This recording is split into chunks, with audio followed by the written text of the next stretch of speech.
সেটার উত্তম সম্পর্ক আছে এবং আল্লাহ নবী সাল্লাল্লাহু আলাইহি ওয়াসাল্লাম বলেছেন সারা পৃথিবীর মুসলমান যেন একটা দেহের নেই। ওই আপনি তো খবরই নিচ্ছেন না যে আপনারা এক মুসলিম ভাইকে হত্যা করা হচ্ছে। এই গত কয়েকদিন আগে আফ্রিকার কোন এক দেশের ভিতরে 5,000 মুসলমানদেরকে এক লাইনে নিয়ে কেউ সাদা জামা গায়ে দেওয়া, কেউ ছোট বাচ্চা ছিল, মহিলা ছিল, বৃদ্ধ ছিল, লাইনে একেবারে লাইনে জঙ্গলের ভিতরে নিয়ে সেখানে আগে সরকার কবর খুঁজে রাখছে, বিশাল বিশাল কবর। এরপরে কবরের ভিতরে সবাই গুলি করছে 5,000 আমরা কবরে যেটা জানছি 5,000 এদেরকে হত্যা করছে। এই ছোট বাচ্চা, মহিলা, বৃদ্ধ এদের কি অপরাধ? পৃথিবীর কোন ইতিহাসে দেখাতে পারবেন না যে কোন মুসলমানরা কোন দেশ বিজয় করার পরে ইহুদি খ্রিস্টানদেরকে এইভাবে হত্যা করছে। হ্যাঁ, এর ভিতরে কথা আছে।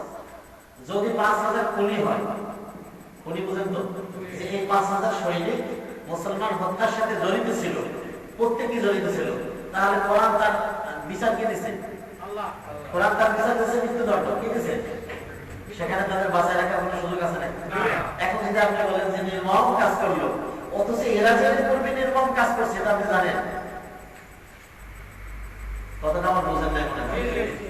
আমরা দেখুন অনেকে এখন সমালোচনা করি, ভিডিওতে দেখি অনেক সময় যে বিভিন্ন দেশে লাইন দিয়ে লোক সহায় গুলি করতেছে, বলতেছে এটা তো নির্মম, খুব নির্মম। হ্যাঁ, অনেকে নিন্দা জানায়, অনেকে গালি দেয়। এই যে যেই লোকগুলিকে সহায় গুলি করা হলো, ওরা 4 বছরের শিশুকেও ছাড়ে নেয়। 4 বছরের শিশু বাচ্চাকেও হত্যা করছে। কেমন হত্যা করছে জানেন? এইভাবে শরীরের দোষ, মানে জীবিত অবস্থায় বাইন্দা, এরপরে শরীরের দোষ অপরপক্ষের কাটছে। ছোট 4 বছরের বাচ্চা। ওর অপরাধ হলো একজন সুন্নি মুসলমানের সন্তান। ওর অপরাধ কি ছিল? একজন সুন্নি মুসলমানের সন্তান। এখন এই যে সৈনিকটা এর সাথে জড়িত, কোন মুসলমান যদি তাকে ধরে মৃত্যুদণ্ড দেয়, আর আপনি যদি দেখে বলেন যে ধিক্কার জানাই এই মুসলমানকে, কেন তাকে এইভাবে গুলি করে মারল, আপনি কার পক্ষে গেলেন? আপনি নিজের অজান্তে জালিমদের পক্ষে গেলেন। যে বিচারটা করছে সে কিন্তু বিচারটা সঠিক করছে, এটা আপনার জানা ছিল না। আমাদের অনেক মুসলিম মা বোন আজকে কাশ্মীরে, ইরাকে, আফগানিস্তানে, পৃথিবীর বিভিন্ন প্রান্তে তারা কাঁদছে আর বলছে যে আমাদের কি কোনো মুসলমান ভাই নাই, উম্মতে মুহাম্মদ কি কেউ নাই যারা আমাদেরকে উদ্ধার করবে? আপনি আমি অনেক সুখে আছি, চিন্তাও করি না। কিছু লোক পিতা মাতা, স্ত্রী সন্তান, দুনিয়ার লোক লালসা সব ছেড়ে দিয়ে ওই অসহায় লোকদের পাশে গিয়ে দাঁড়াইছে, তাদেরকে বিশ্ব মিডিয়া গালি দিচ্ছে, আর আমরাও তাদেরকে গালি দিচ্ছি। আবার মাঝে মাঝে সিস্টেম অন্যরকম, বিভিন্ন লোককে হত্যা করার পর টেলিফোন করে বলে যে এই হত্যাকাণ্ড আমরা ঘটাইছি, কোন করুন অমুক করুন। বুঝতে পারতেছেন? কেউ যদি একটা অপরাধ করে সে কি সহজে স্বীকার করে? রিমান্ডে নিয়ে কত কষ্টর পরেও স্বীকার করে না। আর টেলিফোন করে বললো যে আমরা এই হত্যাকাণ্ড চালাইছি, আর সবাই বিশ্বাস করে নিলেন। এটা হচ্ছে না আমাদের ভিতরে? কিছুদিন পূর্বের কথা, যে যেমন ন্যাটো জোট, আপনারা জানেন, আসলে এগুলি আলোচনা প্রয়োজন আছে, আমরা অনেকে বুঝবো না। ন্যাটো জোট ইউরোপিয়ান যারা ইউরোপে থাকে, যদিও এই ইউরোপিয়ান মিডিয়া তো ন্যাটো জোট আছে, তাই না? এই ন্যাটো জোট কিন্তু এর আগে সরাসরি মুসলমানদের উপরে আক্রমণ চালাইছে। কিভাবে? আপনারা সচক্ষে দেখছেন, আফগানিস্তানে আক্রমণ চালাইছে, তাই না? কোন জোট দেখেন, টুইন টাওয়ারের জোট দেখেন। এরপরে ইরাক অভিযান চালাইছে। ইরাকে সরকারি গণনা অনুযায়ী 17 লক্ষ শিশু বাচ্চাকে হত্যা করছে, মহিলা এবং শিশুদের। এই গণনার বাইরে তো আরো আছে, আছে না? কি বলেন? এমন নির্মম ইতিহাস পৃথিবীর ইতিহাসে পাওয়া যায় না। মুসলিম পরিবারকে ধরে এনে এরপরে সেই মেয়েদেরকে ধর্ষণ করার পর এরপরে হত্যা করে তাদের গায়ে আগুন লাগাই দিয়ে সেই আগুনের উপরে টিন দিছে। টিন দিয়ে এরপরে মুরগি ভাজি করে, মুরগি ছিলেন তো, মুরগি ভাজি করে তারা মদ আর মুরগি একসাথে খাইতেছিল। এই আমেরিকার সৈনিকরা। পৃথিবীর ইতিহাসে এমন ইতিহাস কেউ করে নাই, এমন কাজ কেউ করে নাই, এত নির্মম। তারপরেও তাদের সাপোর্ট বুঝতে চান না যারা আজকে দেশ বিক্রি করে দিচ্ছে, যারা আজকে দেশে বেহায়াপনা আনতেছে, তাদেরকে ভালো বলছেন, ভালো বলছেন না? মনে পেরাতে তাদের সাপোর্ট করছেন। ভালো কাকে বলছেন আপনি? আপনি তো মুসলিম, আপনি মুসলিম না? আপনার দায়িত্ব ছিল কোরআনের বিধানকে চাওয়া, যে আমার জীবনে সর্বাত্মক চেষ্টা চালিয়ে যাব যেন কোরআনের বিধানের জমিনে প্রতিষ্ঠিত হয়। আপনাদের কাছেও নেই, আপনি বাতিল ধর্মকে প্রতিষ্ঠা করার জন্য, বাতিল মানে আমি সরাসরি বলছি আওয়ামী লীগ, বিএনপি, জাতীয় পার্টি যারা আছে, তারা কি ক্ষমতায় গেলে কোরআন প্রতিষ্ঠা করার কারণ ইচ্ছা আছে? তার কারণে এরা তো সবাই গেছে ক্ষমতা স্বাধীনের পরে, গেছে না? কে বলেন কোরআন প্রতিষ্ঠা করছে? তো আপনি নামাজ পড়ছেন, রোজা রাখছেন, হজ করছেন, যাকাত দিচ্ছেন, সব সাপোর্ট করছেন। নামাজে দাঁড়িয়ে বলছেন ইয়াকা না'বুদু, একমাত্র তোমার ইবাদত করি। আপনার এই কথা মিথ্যা। আপনার এই কথা কি মিথ্যা? কেন মিথ্যা? প্রমাণ দেখেন। রাগ হবে, সমস্যা নেই, সত্য কথা বলতেই হবে, তাই না? আপনি বলছেন যে একমাত্র, এই আয়াতের মধ্যে আপনি বাইরে বাইরে লেখা আছে একমাত্র তোমারই ইবাদত করি। এই কথা কাকে বললেন? আল্লাহকে। আর যে আল্লাহর বিরুদ্ধে আইন করলো, জিনার লাইসেন্স দেয় নাই বাংলাদেশে? দিয়েছে। প্রত্যেকটা সরকার যারা স্বাধীনের পরে ক্ষমতায় আসছে, দেয় নাই? দিয়েছে। জিনার লাইসেন্স দিয়েছে, মদের লাইসেন্স দিয়েছে, সুদের লাইসেন্স দিয়েছে। এরপরেও আপনি সেই সরকারকে ভালোবাসছেন, ভালোবাসছেন নাকি বলেন? আবার বলছেন একমাত্র। এই কথা কি সত্য হলো? এটা আল্লাহ কোরআনে বলছেন, ইয়াকুলুনা বিআফওয়াহিহিম, মুখে বলে ঠোঁট দ্বারা, মা লাইসা ফি কুলুবিহিম, কিন্তু তার অন্তরে এটা নাই। আপনি মুখে বলছেন যে একমাত্র। যদি আপনার এই সত্য হতো এই কথাটা, তাহলে আপনার চোখে পানি আসতো, আপনার অন্তর কাঁপতো। যাই আল্লাহ, তুমি তো আমার স্রষ্টা, তুমি আমাকে সৃষ্টি করেছো, আমি একমাত্র তোমারই। আপনি বাতিলকে সাপোর্ট করতেন? আপনি যুবকদেরকে এই বাতিলের দিকে ডেকে নিয়ে যাচ্ছেন, যুবতীদেরকে আপনি ধ্বংসের দিকে নিয়ে যাচ্ছেন। দায় হবে, দায় হবে কে বলেন? এই যে যারা দায়িত্বে, যেমন হাদিসে আছে আমার দাওয়াতুল জাহিলিয়া ফাহুয়া জুজু জাহান্নাম, যে মূর্খতার দিকে মানুষকে আহ্বান করবে সে জাহান্নামের ইন্ধন, সে জাহান্নামের কি? তো আপনি যে নিজের অজান্তে ওদিকে নামাজও পড়ছেন, জুমা পড়ছেন, মাঝে মাঝে, অথবা বললাম আসরতেই পড়ছেন, আবার মাঝে মাঝে তাবলীগেও যান, সিল্লাও লাগে, আবার বিশ্বাস মোটামুটি মানেন, যাই সবাইকে মানেন, বুঝাতে চান যে দিনের কাজে আমি আছি, কিন্তু বাতিলের সাথে আপনার অন্তর সবসময় লাগানো। কেন? আমার এই দল ওই আমার নেতা নেত্রীর জন্য জান দিতে রাজি আছে, বলে না? আমার নেত্রী ক্ষমতায়, কি বলতে চান আপনি? আমরা কথা বলবো না মানে? আপনার এই নেত্রী আপনাকে জান্নাতে নেবে? নেবে আপনাকে? না মনে হয়, বুঝবেন মৃত্যুর পরে, বুঝে যাওয়ার পরে। এই নেত্রী হলো তাগুত। এই নেত্রী কি? তাগুত। কোরআনের ভাষায় সে তাগুত। আর যদি আপনি তাগুতকে বর্জন করতে না পারেন, তাহলে ইমানদার হতে পারবেন না, পারবেন না। তাগুতের মেইন হলো শয়তান। শয়তান কি? তাগুত। যেমন আল্লাহ কোরআনে বলছে, আমি প্রথম যে আয়াত তেলাওয়াত করছি সেই আয়াতের অর্থ ফামান ইয়াকফুর বিত-তাগুত, যে তাগুতকে অস্বীকার করবে, ওয়া ইউমিন বিল্লাহ, এবং আল্লাহর উপরে বিশ্বাস স্থাপন করবে। প্রথম কাজ কি? তাগুতকে অস্বীকার করা। তাগুতকে অস্বীকার করা। তাগুত মানে প্রথম নম্বর হলো শয়তান। দেখেন, সে আল্লাহর কাছে কসম খেয়ে আছে, সে সরাসরি আল্লাহর সাথে বলছে ক্বালা ফাবিইজ্জাতি, আয় আল্লাহ আপনার সম্মানের কসম, আপনার লাউবিয়ান্নাহুম আজমাইন, তাদের অধিকাংশকে আমি পথভ্রষ্ট করেই ছাড়ব। পথভ্রষ্ট করেই ছাড়ব, করেই ছাড়ব মানে বুঝলেন কি? আপনি যদি বলেন যে আপনার খবর আছে, আপনার বন্ধুকে বলেন যে আপনাকে আমি দেখিয়ে দেব, তার মানে কিছু একটা হয়েছে, তার সাথে একটা কিছু আপনার অবশ্যই আপনি করবেন, ঝগড়া করবেন, মারামারি করবেন, কিছু একটা করবেন নাকি? তাকে দিয়ে বললেন।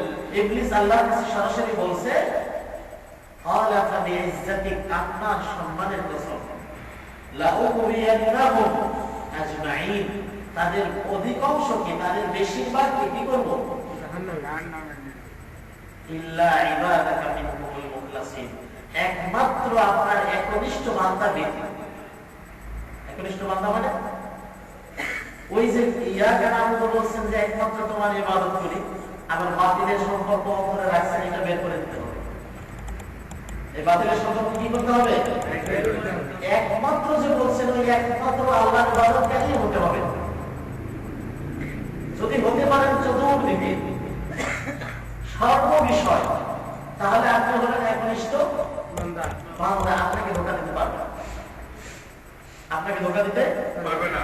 আল্লাহ পাক হেফাজত করবেন, সম্মান বাড়াই দেবেন দুনিয়া এবং আখিরাতে। কোনো সন্দেহ নেই, আছে নাকি সন্দেহ? ওমর দেখেন, ওমর রাদিয়াল্লাহু আনহু তলোয়ার নিয়ে গেলেন রাসূলের গর্দানে নামলেন, গিয়ে প্রতিমধ্য তার বোনের বাসায় কোরআন তেলাওয়াত করতেছিলেন বোনের মুখে।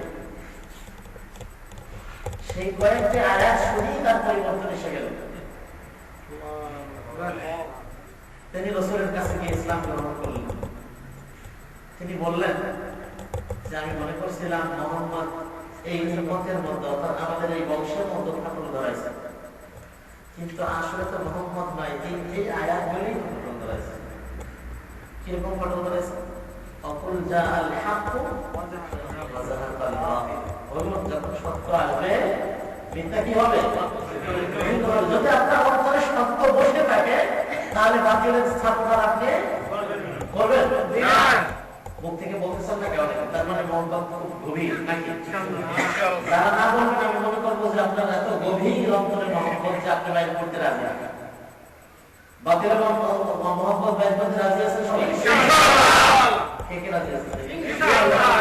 আওয়ামী লীগ, বিএনপি, জাতীয় পার্টি, যত ইসলাম বিরোধী পার্টি আছে কেউ কি সাপোর্ট করবেন? জীবনের সর্ব অবস্থায় করবেন? আমি এই জায়গায় বসে দাওয়াত দিয়ে গেলাম, কিয়ামতের ময়দানে আমি বলবো যে আল্লাহ আমি তাদেরকে বুঝাইছিলাম এরা বাতিল, এরা ইসলামের দুশমন, এরা আপনাকে জান্নাতে কখনোই নেবে না। যতগুলি যুবক তাদের জন্য জান দিছে, এজন্য দায় কে হবে? কে বলেন কে হবে? এই যুবকরা কোনো শান্তি পাবে নাকি? জান্নাত পাবে? কেন? দিনের জন্য কিছু করছে? জান্নাত পেতে হলে একমাত্র শর্ত হলো আল্লাহ দিন। আপনার এই দেখেন, আপনি একজন যুবক, আপনাকে আল্লাহ কত সম্মান দিয়েছে। পৃথিবীর ইতিহাস দেখেন, সাহাবায়ে কেরাম চিন্তা করতেন আমাদের দ্বারা যেন ইসলামের কোনো ক্ষতি না হয়, বরং ইসলামের দ্বারা কি হয়, কিভাবে আমরা ইসলামের কাজ মানুষের কাছে পৌঁছে দিতে পারি। এজন্য জান মাল, শুধু জান নয় সম্পদও দিতেন নাকি? সম্পদ তো দিতেন, জানটা দেওয়ার জন্য রেডি থাকতেন। জিহাদের ময়দানে ঝাঁপিয়ে পড়তেন। খেজুর খাইতেছিলেন, অর্ধেক খাইছেন অথবা একটা খাইছেন, আরো খাবেন ক্ষুধা, কিন্তু সেই খেজুর ফেলাই দিয়ে জান্নাতের দিকে দৌড়ে গেলেন। অর্থাৎ সে বলতেছিল যে আমার কাছে জান্নাতের মানে একটা দৃশ্য মনে হয় আমি দেখতেছি, এরকম ভাবে দৌড়ে চলে গেলেন। কাফের হত্যা করতে করতে এক পর্যায়ে নিজেও শহীদ হয়ে গেলেন। বিবাহ করছেন, স্ত্রীর চেহারা দেখেন নাই, ঘরে আসছেন এইমাত্র, এদিকে জিহাদের হুকুম আসে গেছে, এলান এসে গেছে জিহাদে যাওয়ার জন্য, স্ত্রীর দিকে তাকান নাই, জিহাদের ময়দানে দৌড়ে চলে গেছে। তাদের ত্যাগের কারণে আজকে আমরা মুসলমান। তাদের সেই ত্যাগ যদি না থাকতো, এমন হতো যে আজকে আমরা মূর্তির সামনে গিয়ে, যেটা আমাদের আত্মীয় স্বজন করছে না, কি বলে প্রতিবেশী করছে না, তাদের সেই ত্যাগ আজকে বলে গেছে। আজকে আমাদের মুসলমান যারা আছে বর্তমানে দেখবেন যে আমাদের চিন্তাধারা কিভাবে আমি এখন যে পর্যায়ে আছি এর সাথে উন্নতি হবে আমার সম্পদে, কিভাবে আমি 10 বছর পরে আরাম করবো, একটা বাড়ি আছে আরেকটা বাড়ি কিভাবে কেনা যায়, এই চিন্তাধারা আমাদের কি বলে? 10 টাকা আছে আরো 10 টাকা কিভাবে জমা করা যায়, একজন সাহাবী এমন পাবেন না। তাহলে একটু আগে শুনে গেলেন আমি সব দোয়া করলো যে 73 দলের এক দল জান্নাতি। কয় দল জান্নাতি? এক দল। কারা তারা? যারা আল্লাহ রাসূলকে এবং আপনি কি সাহাবী অনুসরণ করতে রাজি আছেন? ইনশাআল্লাহ। সাহাবীরা কি কোনো বাতিলকে সাপোর্ট করছে? না। যে ভাইরা এখানে আওয়ামী লীগ করেন বা বিএনপি করেন, অনেকে আমার উপর আমি জানি পূর্বে অনেক গালিগালাজ অনেক কিছু বলছেন, না বলছেন উনি গেলেই আওয়ামী লীগের বিরুদ্ধে বলেন। আওয়ামী লীগের সাথে আমার কোনো শত্রুতা নাই, বিএনপির সাথে নাই, জাতীয় পার্টির সাথে একমাত্র শত্রুতা আছে একটা বিষয় নিয়ে, সেটা কি দ্বীনের বিষয় নিয়ে। তারা দ্বীনের পক্ষে, দ্বীনের পক্ষে কি বলে আংশিক থাকার নাম পুরা নয়। যেমন মদের লাইসেন্স দেওয়ার মানে কি সে আল্লাহর সাথে যুদ্ধ ঘোষণা করছে। যদি তা না হতো তাহলে ক্ষমতায় আসার সাথে সাথে সে বলতো যে আল্লাহর হুকুম এটাকে হারাম করছেন কে? আল্লাহ। আজকে যে আমি রাষ্ট্রীয়ভাবে ঘোষণা করলাম এর কোনো লাইসেন্স দেওয়া হবে না, করতো না? কে বলে করছে? কোরআনের একটা আইনও সে পাস করে নাই, বরং অনেক আইনের বিরোধিতা করছে। এগুলি তো করছে, মদের লাইসেন্স, জিনার লাইসেন্স, জোয়ার লাইসেন্স তো দিছেই, এছাড়া আরো করছে। বোরকা পরা এটা হুকুমটা কার? আল্লাহ। আপনি কি যাবেন আপনার মা বাবার বিপদ হোক? না। আপনার সামনে অন্যের হাত ধরে চলে যাক? না। কি কোনো লোক যাবে? না। এই বেহায়াত দল যারা এটা পাস করছে এরাও কিন্তু এটা যাবে না, যাবে? তার স্ত্রী আরেকজনে নিয়ে চলে যাবে, সেও যাবে না। কিন্তু আইন করছে যে বোরকা যদি কেউ না পরে তাহলে বাধ্য করা যাবে। এই বাধ্য করা যাবে না, এটা কার বিরুদ্ধে আইন করা হলো? আল্লাহর বিরুদ্ধে, আল্লাহর বিরুদ্ধে আইন করা হলো। যার কারণে এই মসজিদ থেকে এই কথাগুলি হয়, জুমার দিন হয় বা প্রায় প্রোগ্রামই হয়, অনেকে বাহিনী নিয়ে বহু সমালোচনা করে। এই পর্যন্ত অনেক হুমকি ধামকি আসছে, বহু হুমকি ধামকি আসছে, সুরিমাল এটা করবো সেটা করবো, মসজিদ বন্ধ করে দেবো। আল্লাহ থেকে রাখছে না ইনশাআল্লাহ, একটা পশমের ক্ষতিও কেউ করতে পারে না ইনশাআল্লাহ, ইনশাআল্লাহ। কার হাতে? আল্লাহ, আল্লাহ। যাই হোক, মেন হলো আমি আপনাকে দাওয়াত দিচ্ছি, আপনাকে আমি আপন ভাইয়ের মতো মনে করি। কেননা এটা আল্লাহর হুকুম যে মুমিন যে সে ভাই, মুমিন সে কি ভাই। আজকে এই জন্যই আমি বলছি যে আপনার ইমানি দায়িত্ব হলো কোরআনের পক্ষে থাকা, কোরআনের বিপক্ষে যাওয়া নয়। আপনি যখন নামাজে দাঁড়িয়ে বলছেন ইয়াকা না'বুদু, একমাত্র তোমার ইবাদত করি, এই কথাটাকে আপনার সত্যে পরিণত করতে হবে। বাস্তবে আপনার এই কাজটা করতে হবে যে হ্যাঁ আমি বাস্তবে এই কাজটা করবো। বাকি জিন্দেগি আমার আত্মীয় স্বজন, ছেলে সন্তান বা যারা যে যেখানে আছে তাদেরকে আমার সাধ্য অনুযায়ী বুঝাবো যে কোরআনের বিরুদ্ধে কেউ যাবে না। খবরদার, কোরআনের বিরোধিতা করে আপনি মনে করেন না যে জান্নাত পাবেন। সারা জীবন কোরআনের বিরোধিতা করলো, কবরে রাখার সময় বলা হলো কি বিসমিল্লাহির কত বড় ধোঁকাবাজ। আর এই কথা বলার কারণে কি সে জান্নাতে যাবে? না। রাসূলের দ্বীনের উপরে তাকে রাখা হলো, আল্লাহর নামে রাসূলের দ্বীনের উপরে তাকে রাখা হলো। সে তো রাসূলের দ্বীনই মানে নাই, রাসূলকে তাও চিনত না। এই মসজিদে আমি একজনকে জিজ্ঞাসা করছি, 23-24 বছরের যুবক, যে বলেন তো জাতির পিতাকে? বুঝছেন না? বুঝেন নাই? তা আমি হাসি নাই এই জন্য তোমার জানে না, বললাম আপনি কি কখনো শোনেন নাই? না। জাতির পিতা কে বলেন? সবাইকে একদম না, কারো পার্থক্য আছে? জাতির পিতা আল্লাহ পাক নির্ণয় করে দিয়েছেন, এখানে আর কারো নির্ণয় করার কোনো অধিকার আছে? তো এক বিরুদ্ধকে জিজ্ঞাসা করছে যে আপনার নবী কে? বঙ্গবন্ধু। রিক্সা চালায় গরিব মানুষ, হয়তো সারা জীবন এই নাম শুনে আসছেন, এলাকায় আওয়ামী লীগের প্রভাব বেশি, আর দিনী শিক্ষা কোথাও যায়নি, যার কারণে বলে বলছে। তো দুনিয়ায় সে উত্তর দিতেছে, কবরে সে কি উত্তর দেবে? এর সাথে অন্য কিছু দিতে মনে করেন না? বিসমিল্লাহির রহমানির রহিম রাসূলুল্লাহ কয়ে রেখে দিয়েছেন, এই জন্য পরিবর্তন হয়ে যাবে কবরে রাখা বলে না। ওই যে আমি একটা গুরুত্বপূর্ণ একটা কথা বলে গেছি যে একটা সন্তান যদি মায়ের পেট থেকে পরিপূর্ণ হয়ে না আসে, ধরেন পাও নাই, মায়ের পেট জন্ম থেকেই তার পাও নাই, এইটাকে আর দুনিয়া আসার পরে পরিপূর্ণ হবে না। আপনি যদি এই দুনিয়ায় পরিপূর্ণ মুমিন না হতে পারেন, মুসলমান না হতে পারেন, কবরে গিয়ে পরিপূর্ণ হবে না। সুযোগ আছে নাকি? ফেরেশতারা অপারেশন করে এরপরে বাকিগুলো লাগাই দেবে নাকি? ওখানে কঠিন অপারেশন, সে অপারেশন আল্লাহ মাফ করুন। জাহান্নামের দৃশ্যগুলো যদি আপনি একবার বুঝতেন, অর্থাৎ আয়াত করে যদি পড়তেন, অর্থ বুঝলে আপনার চিন্তাধারা এসে যেত যে সে কত কঠিন, কষ্টের কারণে হাজার বছর পরিবর্তন করবে। ইয়া মালিকু আনাদু ইয়া মালিকু লিয়াকুদি আলাইনা রাব্বুক, বলবে হে মালিক, মালিকে জাহান্নামে যাওয়া, বলবে তোমার রবের কাছে আমাদের জন্য একটু সুপারিশ করো না। ওয়ানাদাউ ইয়া মালিক লিয়াকদি আলাইনা রাব্বুক ইন্নাকুম ক্বালা ইন্নাকুম মাকিসুন। তাফসীরে আসছে যে 1000 বছর এভাবে তারা ডাকে। কত বছর? 1000 বছর। কি বলবে তাদের দরখাস্তটা কি? ইউখাফিফ আন্না ইয়াওমান মিনাল আযাব, একটা দিনের জন্য আমাদের আযাবটা একটু কমিয়ে দাও, একটা দিন মাত্র। আজকে বুঝতেছেন না যুবক মানুষ, এখানে আসার সময় পথে অনেক তওবা করছেন, অনেক প্রতিজ্ঞা করছেন যে আমি যদি যাইতে পারি আমি একজন ভালো মুসলমান হয়ে যাব, আমি আর আপনার সাথে জড়িত। আর এখানে রাস্তাঘাটে আপনি বিরাট মতো নিয়ে হাঁটছেন, আপনি জিনায় বলে যাচ্ছেন, আপনি যত ধর্মের অপরাধ আছে জোয়া করে গিয়ে আপনি পয়সা কামানোর জন্য সব জায়গায় জড়িত হচ্ছেন। আর এর বিরুদ্ধে বললে আপনার অন্তরটা কেঁপে ওঠে যে আর তো কেউ বলে না, আর কোনো মসজিদে তো শুনি না, এখানে আসলেই শুধু রাজনৈতিক আলাপ। আপনাকে ভালোবাসেন তাই সেই জাহান্নামের কঠিন শাস্তি।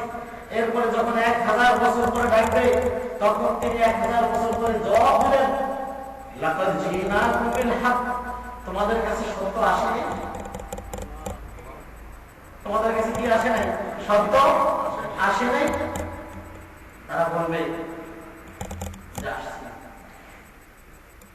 তিনি জবাব দিলেন, ওয়ালাকিন্না আকসারাকুম লিল হক্কি কারিহুন, কিন্তু তোমরা অধিকাংশই সত্যকে মানার ব্যাপারে কি ছিলে? অপছন্দ করতে। সত্য কথা ভালো লাগতো না। 5 ওয়াক্ত নামাজ খরচ করছেন আল্লাহ পাক, আপনি 5 ওয়াক্ত পড়েন না,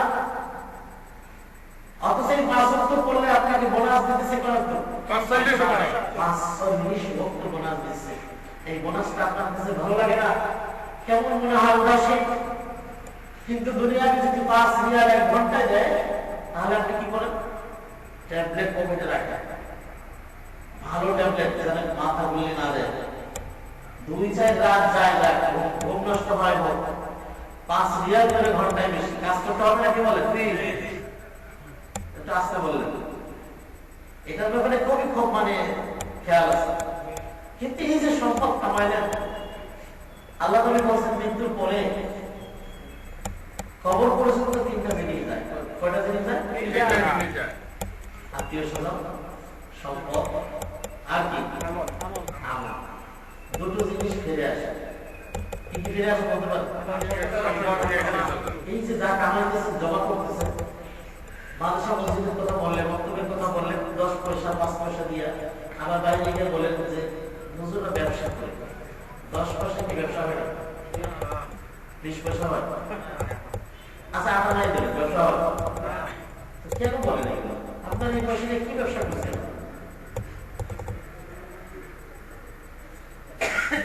এই সম্পর্কে এত মহব্বত করলেন, এই সম্পদ আপনার সাথে থাকবে না, আত্মীয় স্বজন ফিরে আসবে, সম্পদ আপনার সাথে 1টা টাকা কেউ রাখবে না। করে রাখবে একটা সেট রাখবে। এখন তো 10 পয়সা আল্লাহর রাস্তায় দান করে দেয়, ভালো। এটা যদি ক্লাস থাকে হতে পারে, এটা একটা আমলে সালাহ হিসাবে এর জাযা হবে। কিন্তু কবরে কি 10 সেন্ট থাকতে দেবে না? কাছে থাকলে সেটাও করে নিয়ে আসবে। আজকে এই যে গলায় সুন্দর সুন্দর চেন বাঁধেন, হাতে বাঁধেন, এগুলো কিছু থাকবে না, কোনো জিনিসই রাখা হবে না। শুধু আপনার সাথীকে আমলে সালেহ। যদি আজকে একটা ভালো কাজ করেন, দুই রাকাত নামাজ পড়ে, খাঁটি ভাবে তওবা করেন যে আল্লাহ আমার বাকি জীবন কোনো বাতিলকে আর সাপোর্ট করব না, তোমার হুকুম আহকামের বিরোধিতা করব না। এই 2 রাকাত নামাজে আপনার কাজে লাগবে। যদি এরপর থেকে আপনি ভালো হয়ে যান, কিরকম কাজে আসবে? আল্লাহ পাক সুসংবাদ দিয়েছেন, বলছেন ফাউলাইকা ইউবাদদিলুল্লাহু সাইয়্যাতিহিম হাসানাত, তার সেই ভুল পাপগুলোকে কি করা হবে? নেকি দ্বারা পরিবর্তন করে দেওয়া হবে। শর্ত কি? ইল্লা মান তাব, একমাত্র যারা তওবা করবে, ওয়া আমানা, এবং আবার মানবে, ঈমানকে নবায়ন করবে, সুন্দর করে নতুন ভাবে ধার দেবে। ইল্লা মান তাবা ওয়া আমানা ওয়া আমিলা আমালান সালিহা, এবং আমল করবে কি? আমল সালিহা করবে। আমল সালিহা তো বহুত কি করে পদ্ধতি বুঝতে হবে নাকি? কার পদ্ধতিতে? এখন তো বাংলাদেশে বহু পদ্ধতি চলে, যে কার পদ্ধতি দেখেন বিভিন্ন পদ্ধতি চলে। আপনি কার পদ্ধতি মানবেন? বলেন এই উম্মতের শিক্ষক। এই উম্মতের শিক্ষক কে? রাসূল সাল্লাল্লাহু আলাইহি ওয়াসাল্লাম। যদি আপনি তাকে মানতে পারেন তাহলে আপনি কামিয়াব। তাহলে ইল্লা মান তাবা ওয়া আমানা ওয়া আমিলা আমালান সালিহান ফাউলাইকা ইউবাদদিলুল্লাহু সাইয়্যাতিহিম হাসানাত। তার পিছনে ভুল ত্রুটিগুলোকে আল্লাহ কি করবেন? ক্ষমা করে দিবেন এবং নেকি দ্বারা পরিবর্তন করে দিবেন। শুধু ক্ষমা করবেন না, আবার প্রতিদানও দিয়ে দিবেন। নিয়ত করলেন যে আজকে রাতে তাহাজ্জুদ করবেন, তাহাজ্জুদ কিন্তু করতে পারেন নাই, সওয়াব পেয়ে গেছেন, সওয়াব। আর যদি পরিপূর্ণ করতে পারেন তাহলে কি বলেন? ডবল পেয়ে। আপনার কত আল্লাহ দেখেন, অনেক নিয়ত করছেন, গুনাহ করার নিয়ত করছেন, গুনাহ কিন্তু লেখা হয় না। গুনাহ লেখা হয়েছে না? গুনার কাজটা যখন করেছে তখন লেখা হয়েছে। আর যদি ফিরে আসে তাহলে সওয়াব লেখা হয়। মান জাআ বিল হাসানাতি ফালাহু আশরু আমসালিহা। যদি কেউ একটি আমল সালিহা করে 10টার সমান নেকি তাকে দেওয়া হবে। তো সেই ভালো কাজ বাদ দিয়ে বাতিলের পিছনে দান দেওয়ার জন্য তৈরি, নেত্রীর জন্য দান দিয়ে দেব, নেত্রী আপনার কোনো কাজে আসবে না। আপনি মরে গেলে নেত্রীর জন্য আন্দোলন করে আপনাকে দেখতে পারবেন, আসবে নাকি? কত এরকম বলে থাকে রাস্তায়, খোঁজ নাই কি বলে? এদের রক্তের উপর থেকে তারা ক্ষমতায় গিয়ে আরামেশ করতেছে। আর এই নির্মূলের দল এটা বুঝতে চায় না। তোমার জান্নাত যদি তুমি আল্লাহর জন্য দিতে, আল্লাহু আকবার, তাহলে আল্লাহ বলছেন যে সেই ইজ্জতের মওত বলছেন। কিসের মওত? ইজ্জতের মওত। ইজ্জতের মওত বুঝেন? সম্মানের মওত। মরার পরেও যেন সে মরে নাই। আল্লাহ পাক কোরআনে বলছেন, দলিল কি? আল্লাহ পাকের কালাম, ওয়ালা তাহসাবান্নাল্লাযীনা কুতিলু ফি সাবিলিল্লাহি আমওয়াতা বাল আহইয়াউন 'ইনদা রাব্বিহিম ইউরযাকুন। বলছেন যারা আল্লাহর রাস্তায় কবর হয় তাদেরকে মৃত্যু না, বাল আহইয়াউন 'ইনদা রাব্বিহিম, তারা আল্লাহর কাছে জীবিত ইউরযাকুন, আল্লাহর পক্ষ থেকে রিজিক পায়। আপনি যে তাদের জন্য দান দিতে দিতে এই পর্যন্ত আসছেন, মায়ের খাইছেন, কত মায়ের স্কুল কলেজে যেখানে মানুষ শিক্ষার জন্য যায়, পিতা মাতা কত কষ্ট করে এই পর্যন্ত আনে, তাই না? সেখানে দেখা যায় ঢাকা ভার্সিটিতে বিভিন্ন জায়গায় আর এই কোপায় দেখেন, চতুর্পাশ থেকে কোপায়, বন্ধু বান্ধব সাথীরা সবাই মিলে কোপায়। হ্যাঁ, মা বাবা কত কষ্ট করে এদেরকে এই পর্যন্ত আনছে, সে কি পায়? শিক্ষার জন্য পাঠিয়েছিল, লাশ না ফেরত পেল। অনেকে তো লাশ হবে, অনেকে লাশ হয় নাই, এখন লাশ হবে কি এদের পিছনে চলবে না? সেই কথাই শুনতে সেই আয়াত তেলাওয়াত করছিলাম।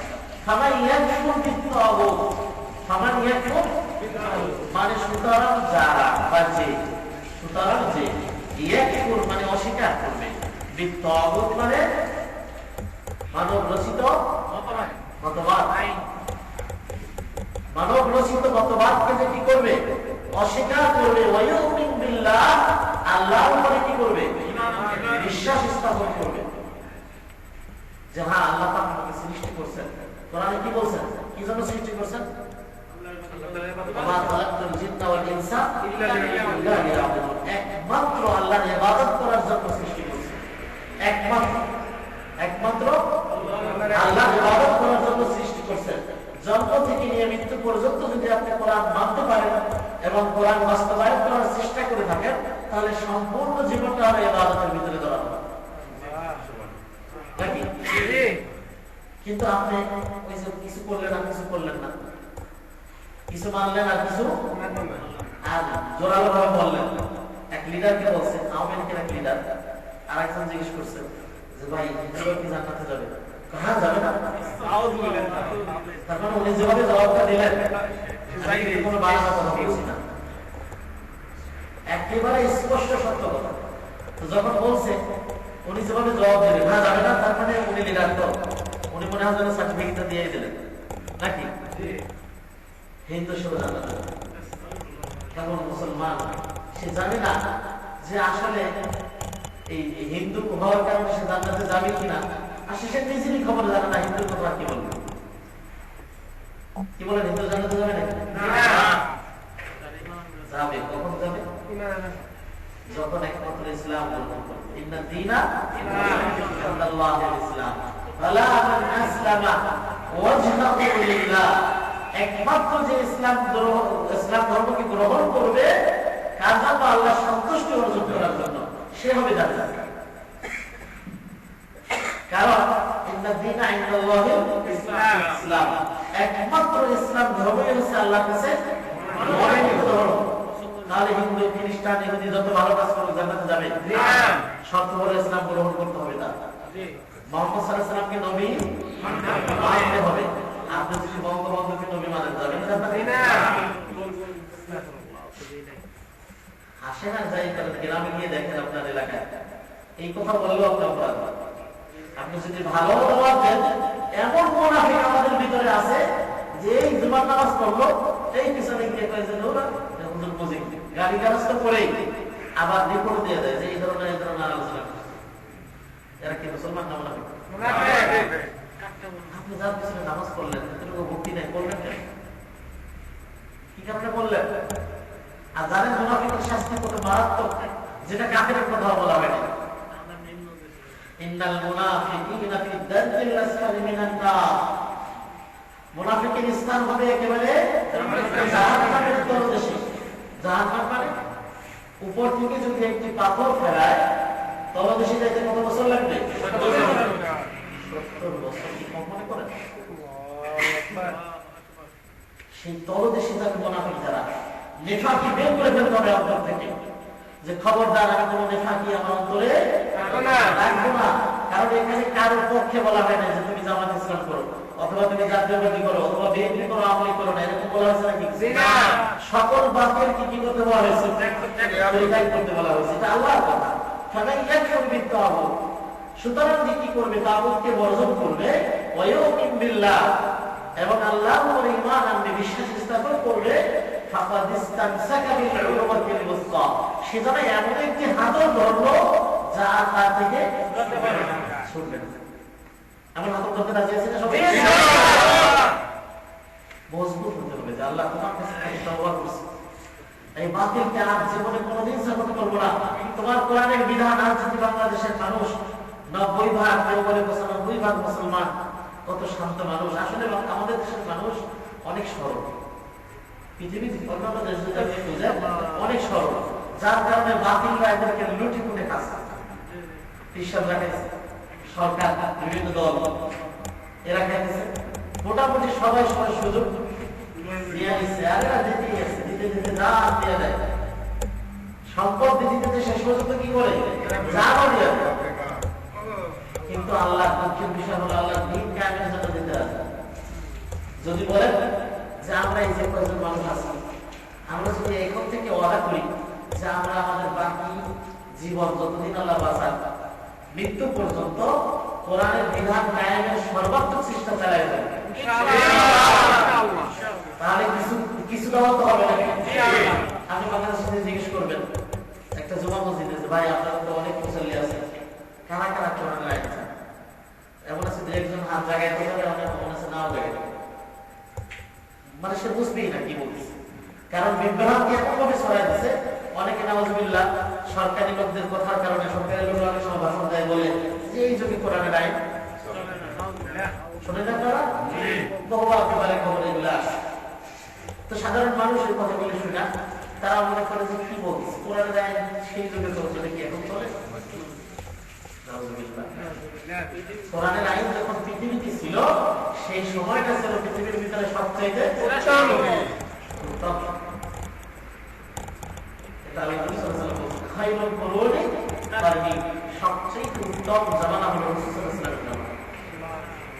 সুম্মা আল্লাযীনা ইয়ালুনহুম সুম্মা আল্লাযীনা ইয়ালুনহুম, এরপরে সাহাবীদের, এরপরে খেলাফত যতদিন ছিল ততদিন উত্তম ছিল।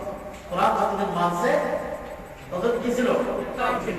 কোরআন যখন ছেড়ে দিছে তখন জিল্লাত তাদের উপরে চেপে বসছে। সরকার আইন করছে, বন্ধ আইন, আর আপনাকে মানতে বাধ্য করছে। বাধ্য করছে নাকি বলেন? বিচার আদালত যেটা বলছে আজকে মানুষের যে বিচার করা হয়, এই ব্রিটিশ এই যে ভাই বলছে, আপনারা অনেকে হয়তো জানেন এই আইনটা ব্রিটিশের আইন।